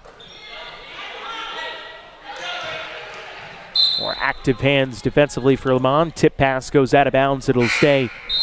The UNIS now inside 2 minutes left to go in the first, and an extended scoring drought for United Nations. Desperately needed to come away with some kind of points here on this possession. And see if they can shake Leman off, who's been playing really tight defense. Awkward looking shot from 7 feet from Anouk Merman. Doesn't go down, rebound to Leman. Hemming for 3. Short off the base of the backboard. Still an 11-point lead for Leman Manhattan. The pass, this one just flat airmailed out of bounds. And you see, that's what a lot of those tip balls will lead to, just straight up turnovers, because now you've got to be mindful of if you try and keep the pass low, so you start to throw it higher, and then you throw it over your player's head. King for Diaz. Now Hemming working with it, wearing number 1. Pass high, comes out to Matashvili in the corner. Throws up at 3, way too strong. See how confident Leman is taking those 3 balls here in the early going. A couple go down and gives you a little bit more leniency in terms of taking it or pulling it back. Stolen again by the Bulls, driving in, the bucket good. Again, it's Zara King's got 8 first quarter points for Leman. 19 on the board here for the Bulls. They're going to be happy with that. That's being on pace for 76 points by the end of the game.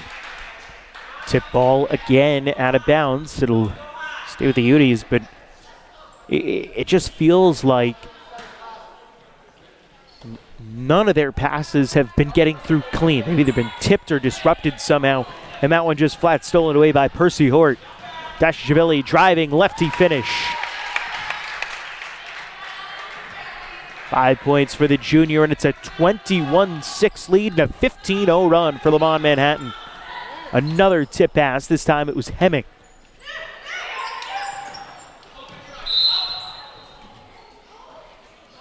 Foul called as Kay had it tipped out of her hands. Foul will go against Greta Menteshishvili. It'll be her first, team's 3rd. Underneath, shot doesn't go down from Anagoy Faye. Back the other way. Hemming, 2-on-1, sends it underneath for King. And the easy finish for Zara King, who's already in double figures at 10 points. Another tip pass out of bounds. The UNIS with 1.8 seconds left to go to try to get a shot off here in the first quarter. 23-6 the score. Leman on top. To get it in, Kay with a dribble. Desperation heave does not go. And what a first quarter for the Leman Bulls.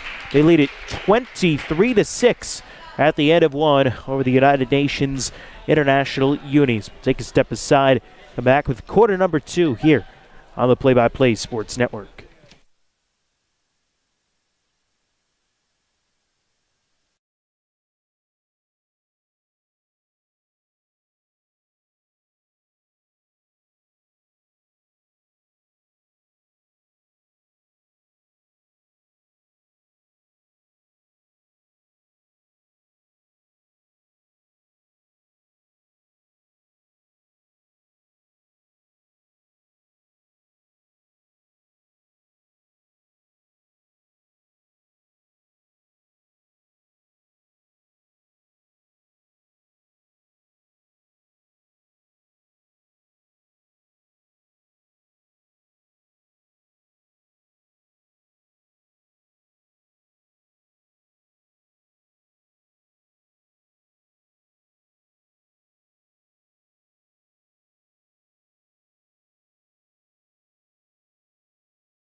And I welcome you back here to the Morris Street Gym alongside Simon Rosenwasser. Joe Vasile with you as set for the start of quarter number 2 between Leman Manhattan, and it's going to start off similar to number 1, a steal and a finish.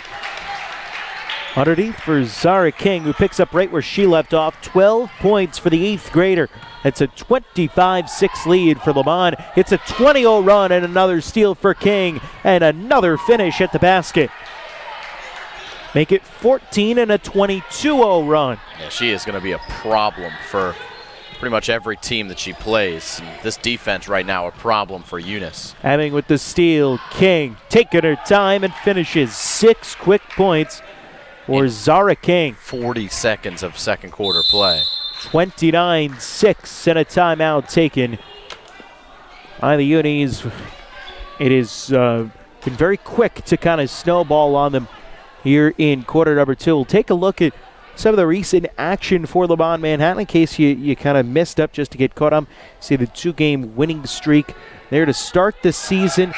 Lost to the Masters School. That was kind of a tough one back before the holidays, but they rebounded with the win against Elizabeth Irwin in a 53-23 romp right before Christmas. And now coming out of the break,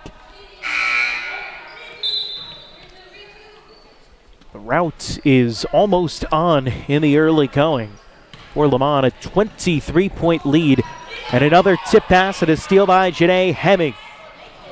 This time able to finish is Hemming. She's got 5. And you think back to the early woes for Leman Manhattan when they were a little bit slow to get going. Those are securely in the rearview mirror.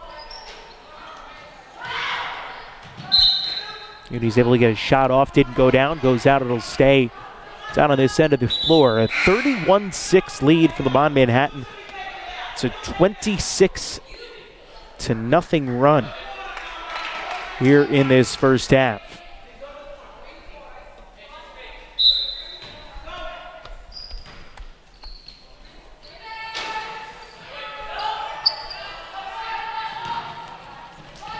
Push it up ahead to Tasha Chiavelli.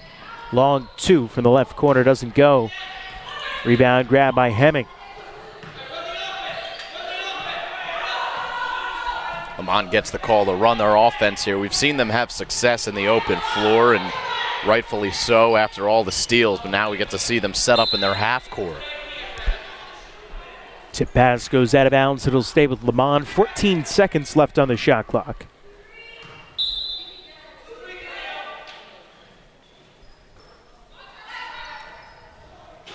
King's 3 no good. And out of bounds. It'll be a Unis ball with 6:22 left to go in the seconds. So Leman not quite looking like themselves there in that half-court set, but with a sizable lead. You understand the desire to want to kind of get into that as the bucket is had by Rama Hamazawi. Yeah, it was a good look for a couple of passes being strung together for Unis, and that's a traveling violation on King, so do not count the bucket. But good to see Unis string a couple of passes together and get a bucket. See if that leads to any momentum here on the offensive end.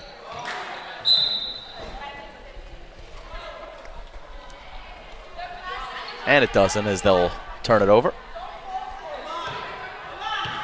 Zara King coming up to deliver the message of the offense. Another tap on her head. And King, nice little stutter there. And she'll miss. King a steal. Zara King a finish. King doing a great job. Now up to 18 points on the game. 33-8. Big lead for Leman Manhattan, and another steal this time. Percy Hort picking up the loose ball. Tasha Chiavelli with the finish underneath. She's got 7. It's a 30-2 run for Leman Manhattan. So we continue. 3 minutes gone in the second quarter. And Zowie fouled on the way up. She'll head to the free throw line and shoot 2.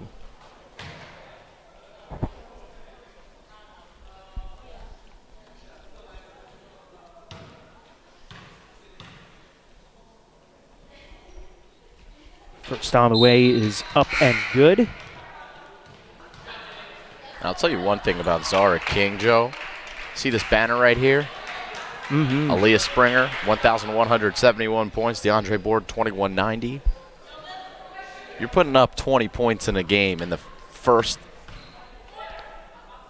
11 minutes of any high school basketball game, and you're in 8th grade. Yeah, watch out for both of those banners. What, you got 18 points already? Yes. 18. Yeah, if she's playing in a Leman uniform for her, what would be 5 years if she starts in 8th grade. Mm-hmm. That's right, New York. Yeah, she'll be joining Aaliyah Springer on the board there. By the way, the foul went against Crystal Bodie.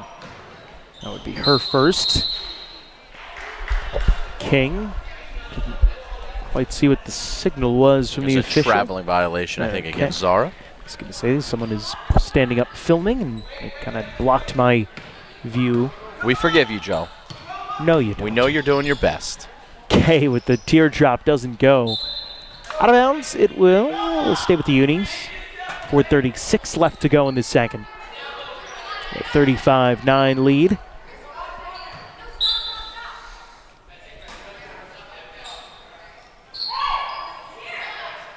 Magnitude just does get it in, and then K fouled on the perimeter.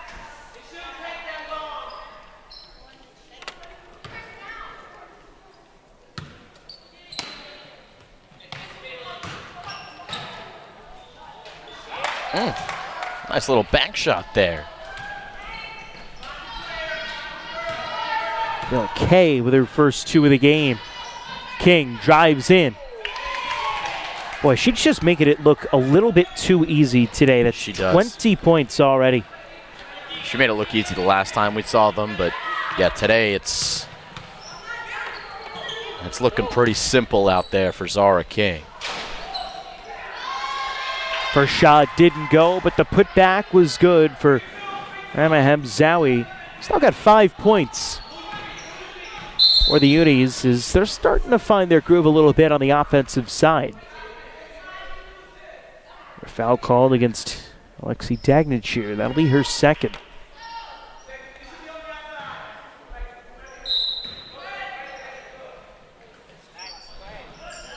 Quick catch and shoot for Lily Goldfine didn't go. The rebound had by the Unis. Back the other way, and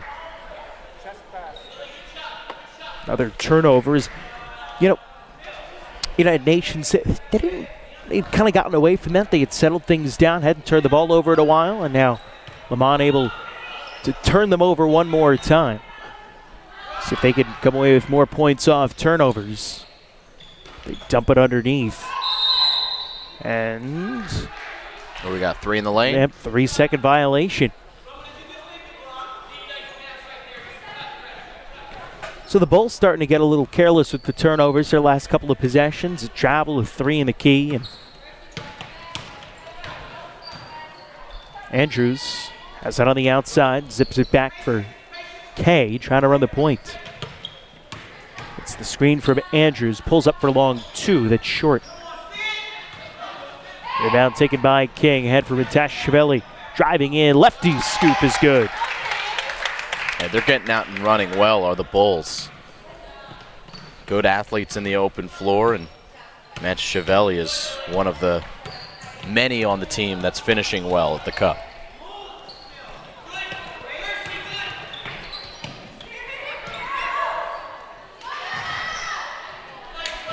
Zowi's shot disrupted by Crystal Bodie, and the deflection out of bounds. It'll be Leman ball. 39-13, a 26-point lead, fairly comfortable for Leman Bulls. So reach the closing minutes of the first half. 20 points for Zara King. She gets it in the corner for long 2. Tashishvili, the offensive rebound to the putback.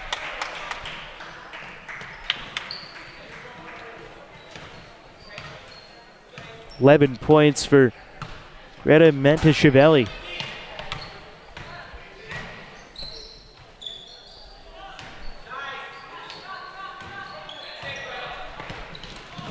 King had it knocked away in transition, and a travel call against Percy Hort.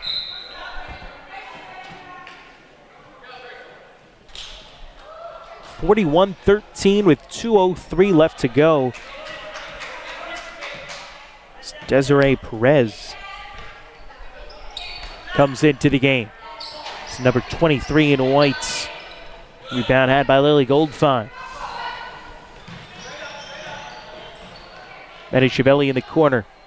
Outside King. Three way too strong.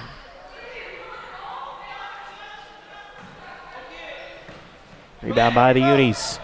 Trying to close and get a little closer. Kay run into, no whistle. Offensive rebound off the miss for Merman. Jump ball possession arrow favoring Leman. So 90 seconds remaining in the second quarter. A 41-13 lead for Leman Manhattan. Kind of dialed back a little bit here in the second quarter. Yeah, UNIS has settled in a little bit more defensively, but advantage still clearly in favor of Leman. They're playing well. King on the baseline.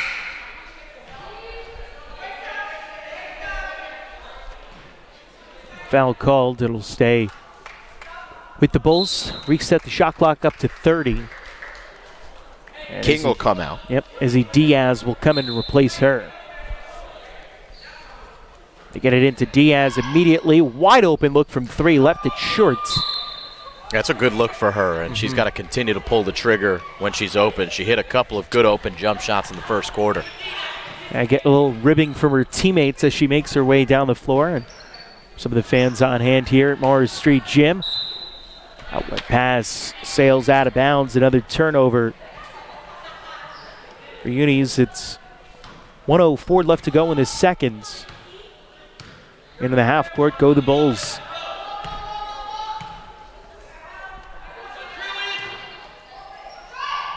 And a Chiavelli knuckleball three is good. She's got 14.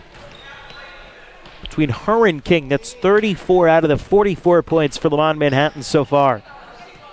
Tipped by Diaz, saved in bounds. Here come the Bulls, 3-on-2. Diaz in behind everyone, no good. Loose ball taken by Leman, they can settle it down. Diaz. Shot clock should have reset, but it didn't. So I thought that Diaz shot hit the rim. Tried to feed a through ball, ended up getting tipped for Desiree Perez. 3-second violation against Leman.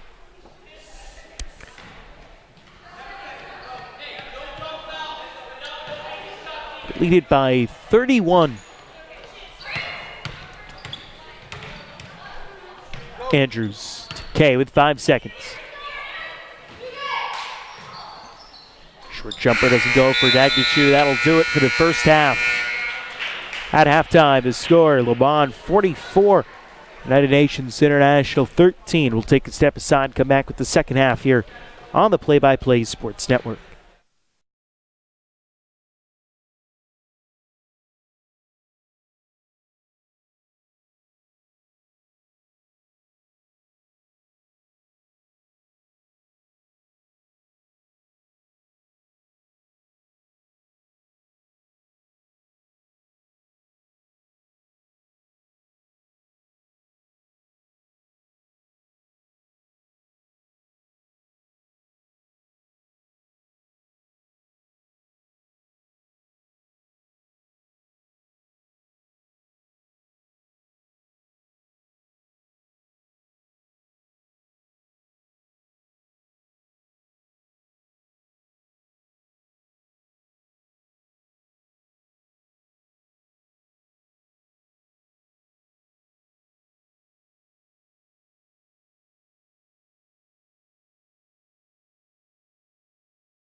And welcome you back into the Morris Street Gym alongside Simon Rosenwasser, Joe Vasile. 44-13 the score at halftime. Leman Manhattan Bulls on top of the United Nations Unis. Unis have it first, going left to right across the court in the second half, and you see the defensive intensity for Leman leading to a quick turnover. Now Zara King with 20 points, make it 22. And that's been the duo, Joe. The last two that have touched the ball for Leman, Mantascivelli and King. They have really been superb today. And between the two of them, look at it, 36 out of 46 points. King from Mantascivelli, layup, good. So one assists another, and then you flip-flop it back around. It's a 48-13 lead. Pick up right where you left off from the first half. Picking up the dribble, Alana Andrews. That's Kay. Gets the screen. And a drive into the basket. And the bucket good for Camilla Kay. She's got 4 points. On back the other way. Mantascivelli for 3. No good. And out of bounds off the feet of Percy Hort.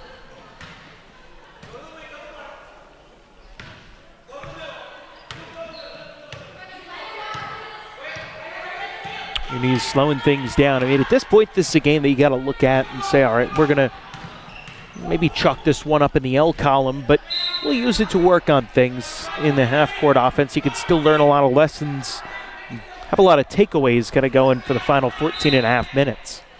Yeah, I make this point a lot that a game is always a game. No matter what the score is, it's better than a practice, right? I mean, you always have the referees who are on there. You've got an opponent who wants to beat you and is running their own set. So it's really tough to simulate this in a practice situation. So, yeah, you have to. It doesn't matter what the score is. If you're UNIS, you take advantage of any practice time you get in real game situation, and that's what this is. And, of course, if you start to execute, well, you give yourselves a chance at coming back because, again, there's a lot of time left. Yeah, it's a big deficit. It's got to overcome 33 points right now, but there's always a chance as long as there's time left on the clock, for the most part. Diaz pass tipped. King in the corner. She connects. Zara King has been almost automatic today, 25 points. You know what's scary, Joe, is her jump shot hasn't been as automatic as the rest of her game. The defensive intensity, getting out on the open floor and finishing, she's been phenomenal in that regard. But she's missed a bunch of her jump shots from beyond, and that's the first one that she's really hit and drilled from 3-point land. So if she can get that part of her game going, look out. I mean, already look out because you're in 8th grade and you're putting up 20-plus points and a half. Andrews catch and shoot triple off the rim, no good, and out of bounds. 51-15 score in favor of Leman as they take it back on offense. King run to the point.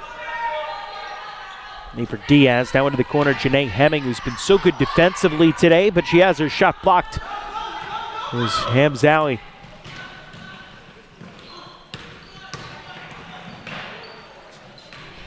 Underneath. Back to Hamzawi. Bucket good. She's got 7. That leads all UNIS scorers. She's got 7. Alana Andrews has 6 on a couple of 3-pointers to start the game. UNIS led this game 6-5, but since Leman has been on fire is Zara King with another deep bomb. Or pardon me, that was Janae Hemming. Hemming's got 8. Dump it underneath to Hamzawi. Shot doesn't go. Mantascivelli with the rebound. Long pass ahead for King. King drives, and she's fouled on her way to the cup. Camilla Kay is going to pick up her second personal. And she's really strong on that left side. It's almost game over for the defensive player. The very least you can do is try to halt her progress and foul her. But King's so quick to get to the cup, able to draw the contact there.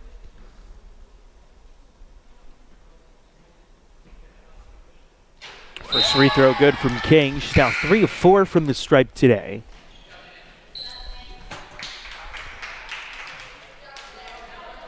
Back to Sevic comes on for Leman Manhattan.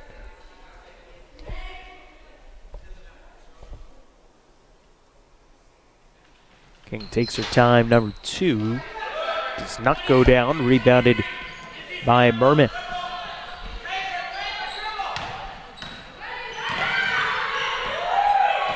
Okay, with the crossover. Goes to Sydney McDonough. Over on the wing and gets it back. 55-17. Kick it out. 3 on the way from Andrews. Misses. What an offensive rebound and a foul called against Diaz. So Izzy Diaz picks up her first foul for Leman. And that'll send him Zowie to the free throw line.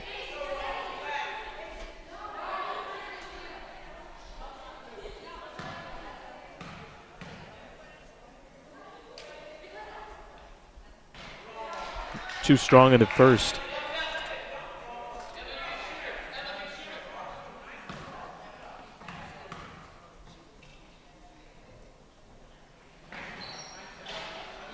Second didn't go either.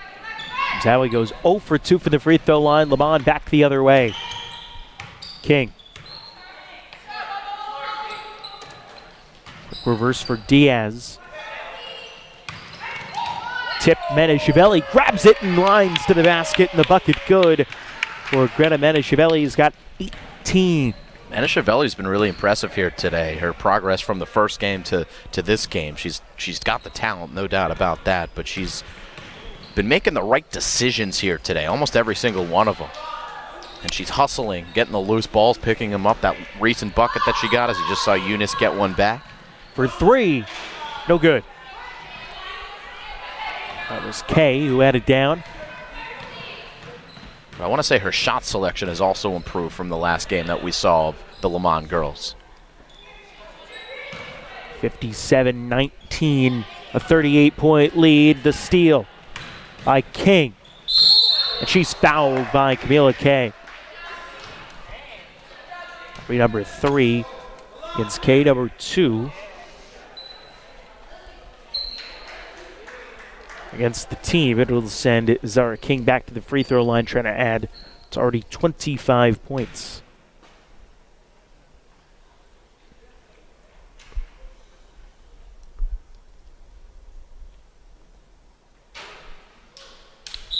No good on the first.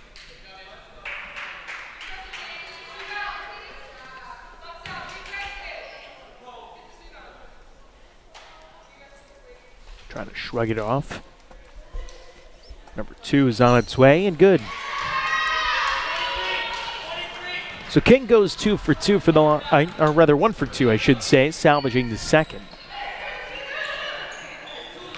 And Chevelli tips a pass, comes away with a steal. Ahead for King. King pulls up from 16, no good. Rebound comes out long. Menashevelli passed after nearly stepping into a 3. Back to Sevic. Kicks for King. What'd they call? Oh, 3 seconds. Second.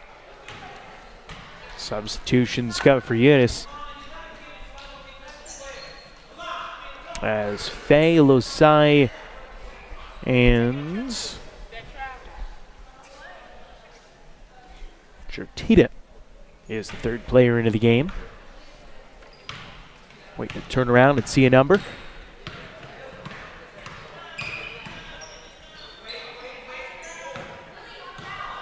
.39-point lead for Leman.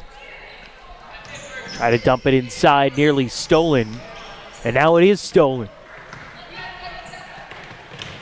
Menashevelli ahead for King. Bucket good. That's been a great combination for the Bulls so far today. 60-19. The Bulls lead. Dribbling off the foot was Kay. Stolen away by Leman. So we don't have an official turnover count, but it's getting close to 20 at least for UNIS. His layup no good through a foul for Greta Menashevelli, and she'll head to the free throw line and shoot 2. I'd be a little shocked if it wasn't there already, Joe. And Menashevelli's probably, if we had steals, Menashevelli's probably got, she's pushing 10 at least. Yep. And Hemming is played very well, especially in the first half, first quarter. Janae Hemming was doing a lot of work defensively. She's on the bench right now. As the first from Greta is up and good. She's got 19 points herself. Kind of overshadowed by the 29 of Zara King so far.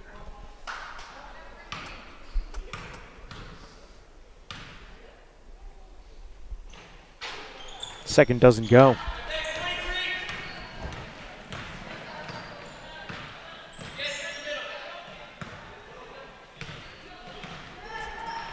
Again, Kay dribbles off her leg, but this time gets it back.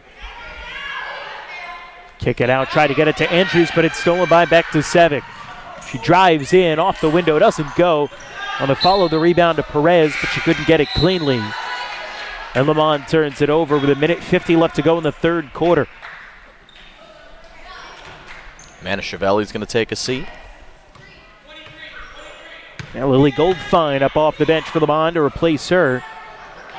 Ball tipped and stolen by Leman, and a quick travel. Bektasevich took the extra step. Substitutions. Sam Zowie comes back into the game.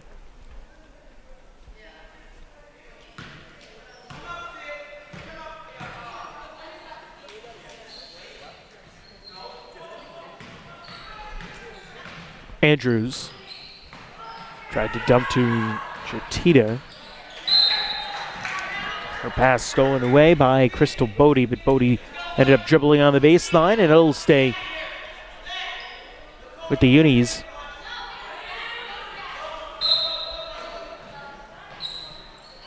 Quick catch and shoot off the inbound. IK didn't go down, and the rebound to Leman. King, a bounce pass ahead. Bektasevich finishes at the rim, her first 2 points. The freshman on the board today. Nice unselfish play there by Zara King. Could have easily turned on the Jets and taken that to herself. A runner good from Kavila Kay. She's had her moments where she's looked good today. She's got 8 points. It's a 63-21 lead. King drives, sidesteps, tried to dish off, but it gets stolen away by Alana Andrews. Long ahead for Kay, and she finishes through a foul. And a chance for a three-point play for Camila Kay. Crystal Bodie going to pick up her second personal foul. Yeah, Kay on cue. You're singing her praises, and she's able to pick it up in the open floor, and a good finish. Went strong to the hole, even though she knew the contact was coming, able to finish through it.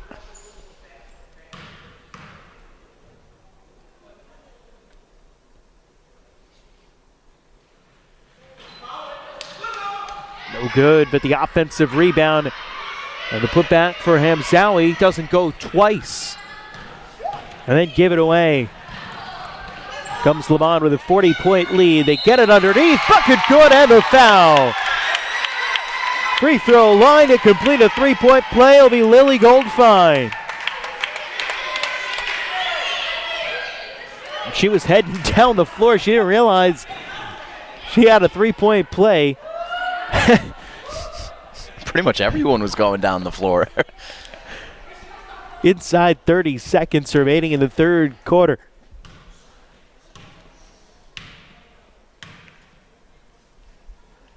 Fine, the jump free throw doesn't go down. Rebound out of bounds. It'll stay with the Unis. Clock didn't start after that one. It didn't. I noticed that too. Well, and nobody else noticed. It was just us. Yeah, Uni's going to get an extra 3 seconds. Yeah. Well, shot clock turned off either way. We're not going to use the time as Andrew shoots a three. Offensive rebound by Hamzawi, and then it's give it away. Well, more taken away by King. And here's Zara King. King drives.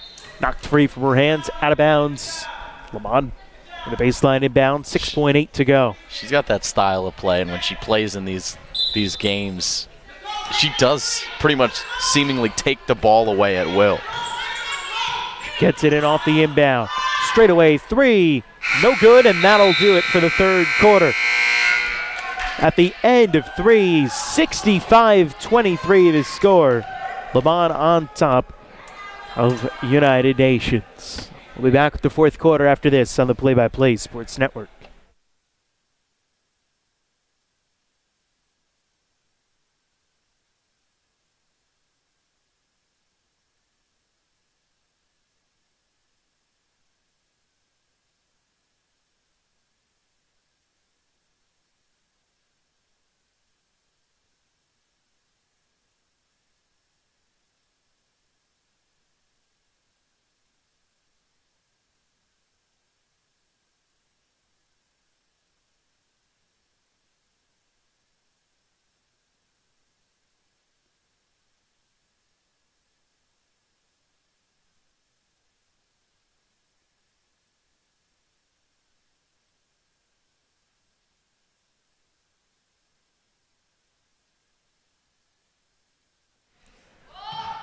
back here at the Morris Street Gym to start the fourth quarter.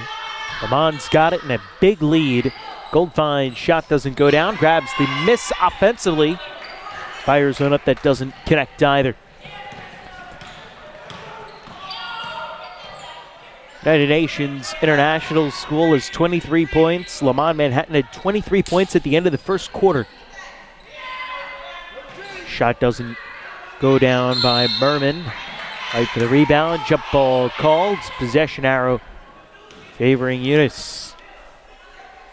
He's Simon Rosenwasser. I'm Joe Vasile. Here from Lower Manhattan, right in the Wall Street area. Catch and shoot three off the inbound. Goes down. It's Kay. Camila Kay. She's got 13 points. Team high for the Unis. Half of their scoring total.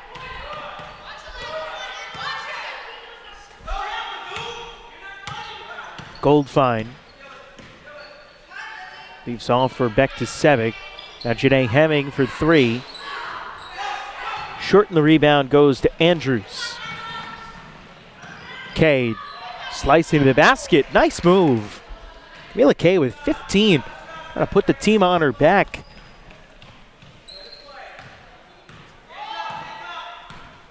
Janae Hemming, the sophomore, will bring it into the front court for Leman. Hemming's going to try another three. This one was off the backboard, no good. Rebounded by Bektasevich, and then she traveled, slid her feet along the perimeter.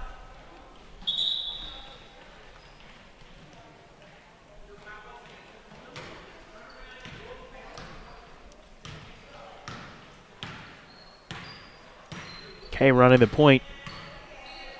Up by the zone, pass tipped. Tie up, possession out this time, favors Leman.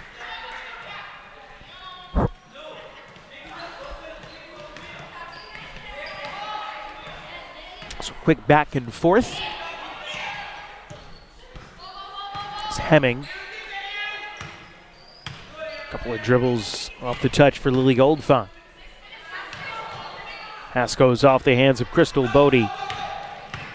Stolen away by UNIS. Kay has to pick up her dribble, guarded by Hemming on the outside. Tips a pass, headed back in Kay's direction. They drop it back, nearly go over and back to Andrews. Kay's pass telegraphed, stolen by Bodie. Stops underneath, and the bucket good for Crystal Bodie, her first 2 points. 67-28. Apparently a team favorite. She gets a good cheering from her bench over there. Bucket good. Camila Kay once again. She's got 7 points here in this fourth quarter. And 17 overall, 67-30. Leman on top.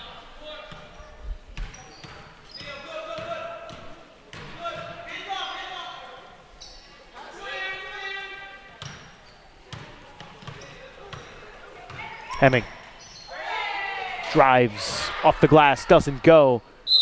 Out of bounds. And substitutions for both teams. This is Diaz checks in for Leman. Leilani Tejada, freshman, also comes in wearing number 22. It'll be Tejada who sends this one inwards.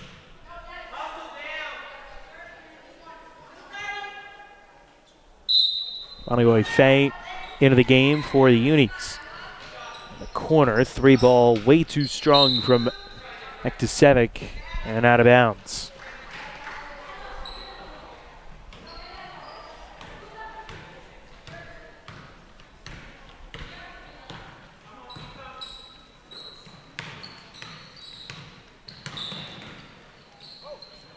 Open look from three, doesn't go down for Andrews. Again, she had her first 2 3-pointers of the game. Hasn't connected since. Missy Diaz running the point this time. There have been no fouls whistled in this fourth quarter. Leman throws it out of bounds. Hemming is kind of tiptoeing along the sideline in front of the bench and just ran out of room catching that pass. 67-30, 37-point lead for the Bulls.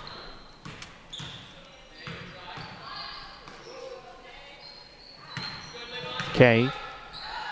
Pass tipped and stolen. It's Tejada. He gives off for the bucket.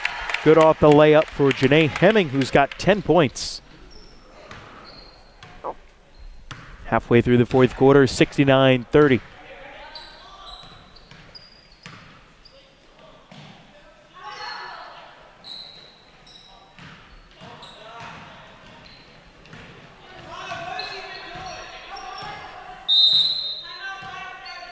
Timeout taken by Leman with 3:40 left to go in the fourth. While we have this timeout, let's take a look at what we've got coming up for the Leman Bulls here this season. They're going to be right back in action, let's call it 21 and a half hours or so from now against the Loyola School tomorrow at 4 p.m.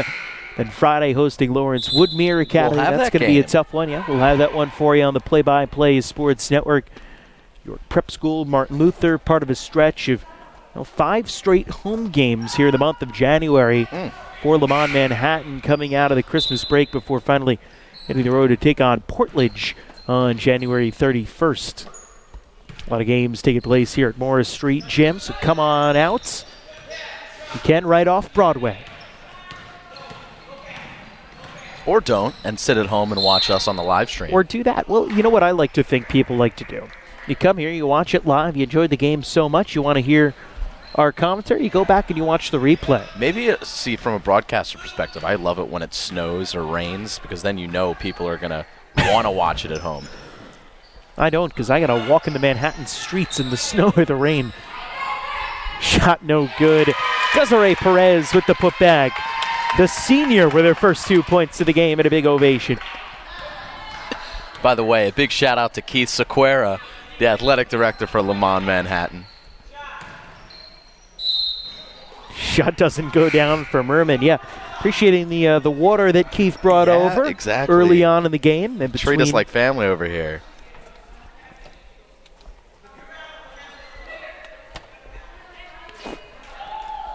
(71-30).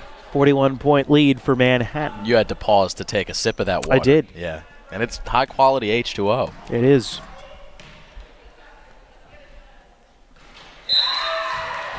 Bank shot free throw goes down.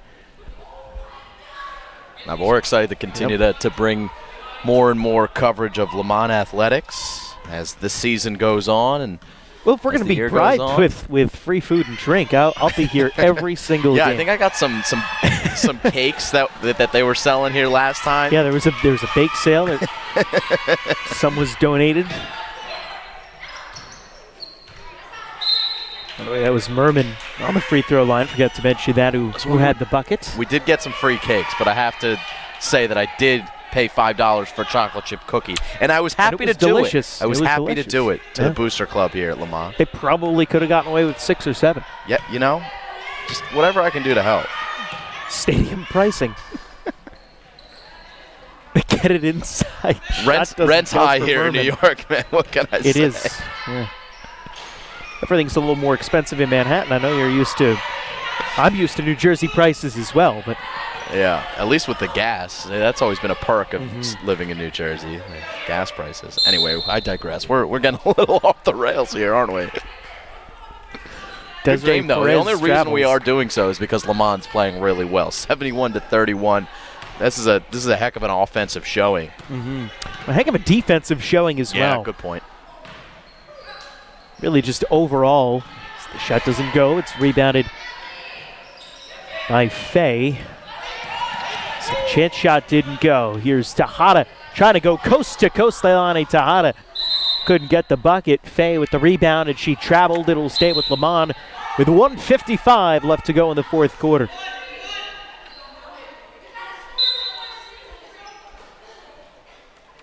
Lily Goldfine sends it inward. Ball loose in the corner. Leman takes it, and it'll be Tejada. By the way, a fresh 30 on the shot clock. Boy, wave off a back court, saying the ball was tipped, but After the break, Leman catches a turnover for travel.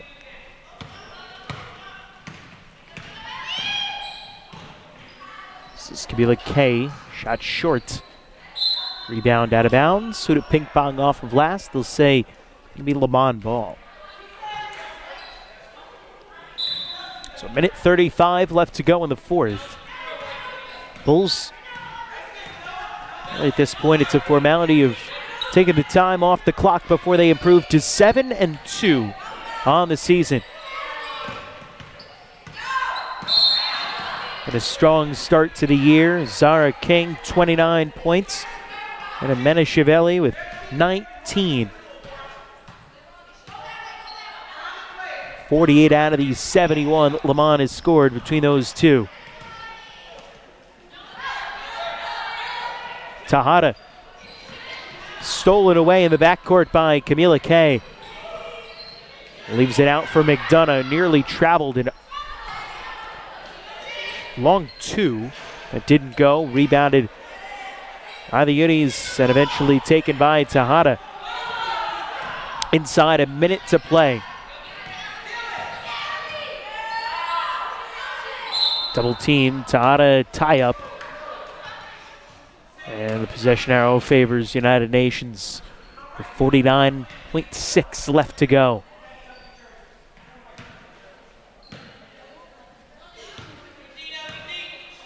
And just letting everyone play things out here today. Another tip pass that goes into the backcourt.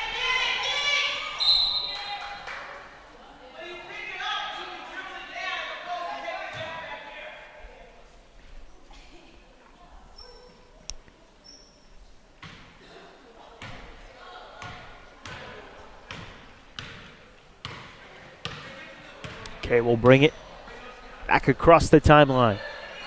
8 left on the shot clock. She'll throw it up from 3, and a little short rebounded by Leilani Tejada. She's been in the mix a lot on the rebound since coming into the fourth quarter. Back to Sevic, shot clock turned off. Leman doesn't have to shoot. They dump it underneath, shot blocked from Desiree Perez, rebounded by Camila K. She'll sprint forward, go up with the right hand, and good. K's got 19. And that'll do it.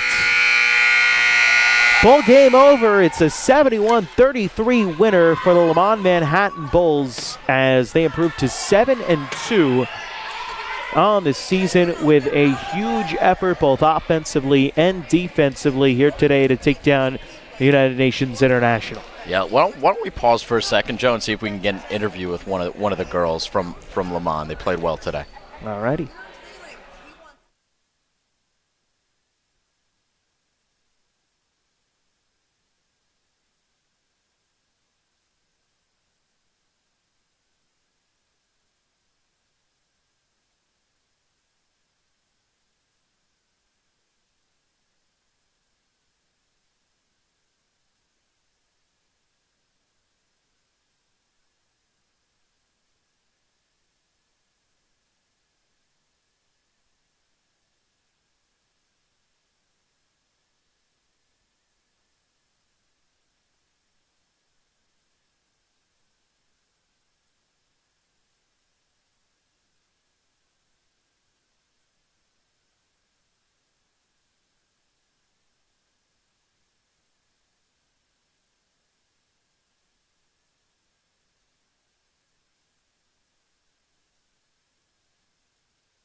Stop!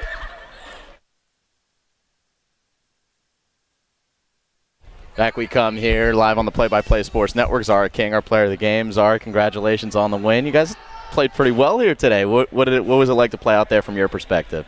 It was fun. Yeah? Yeah, I had a lot of fun out there. When's it the most fun for you? Scoring. You like to score a lot. Yeah. What's your favorite way to score? Because it seems like you do it in a lot of different ways. Like you can steal, you get in transition, or do you like hitting a jump shot as well? I like to attack the basket. That's the best way. Yeah. From your perspective, I mean, you're pretty young, right? So it seems like you're physically and your basketball IQ perspective, you're mature, right? But you've got to compete with all these girls who are I guess older than you. It doesn't make any difference to you? No, not really. From a team perspective, what do you like about playing with this team? They're funny, and they crack a lot of jokes. Have you felt it get easier as the season has gone along in terms of team chemistry and that kind of thing? Yeah. What do you think that you specifically and as a team you guys need to improve as you move forward? Running the plays better, communication. All right, congratulations, Zara. Good luck in the future, and we know you're going to be scoring a lot of points. So congratulations and good luck. Thank you. All right. We're going to take one more step aside, and then Joe will join me to wrap up here on the Play-by-Play Sports Network. Okay.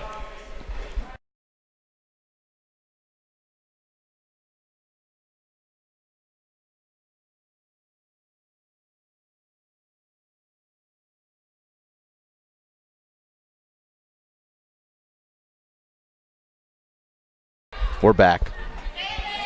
And welcome you back here inside Morris Street Gym alongside Simon Rose and also Joe Vasile. Some nice thoughts from Zara King. Yeah. There to kind of finish things out as well. Look, that really excited. I see the top of both of our heads. If I can peek out there. Hey, there I am. Yeah.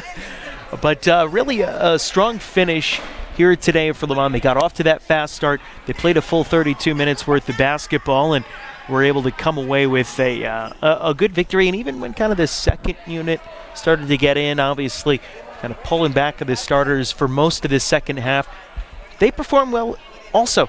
Did a great job of the defensive end. We saw some big baskets toward the end for some freshmen who we haven't seen on the floor a lot, for some sophomores and some other players throughout the roster that don't typically see a lot of playing time. And now it's 7-2 and a pretty good start to the season. Now again, really kind of starting to get into the throes of the year and a lot of momentum on the side of this team.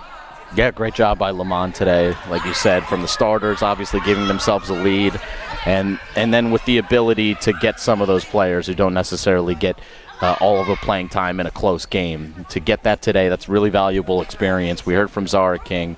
Man, unbelievable performance. 30 points, just about. And Greta Mentachevelli also did phenomenal as well. As obviously things have cleared out here in the gym, and we still remain. But a beautiful day of hoops, and a great job by the Leman girls to get the victory. Good game in the boys' JV game as well. The boys of Dwight and the boys of Leman. Yeah, it certainly was a nice day of hoops. We'll be back here at Leman on Friday 2 days, yeah, for a big doubleheader. Girls take on Lawrence Woodmere, and it should be a fun one overall. We'll have coverage of that for you right here on the Play-by-Play Sports Network. So for Simon Rosenwasser, everyone here at Leman Manhattan Prep, I'm Joe Vasile. So long. We'll talk to you again next time on the Play-by-Play Sports Network.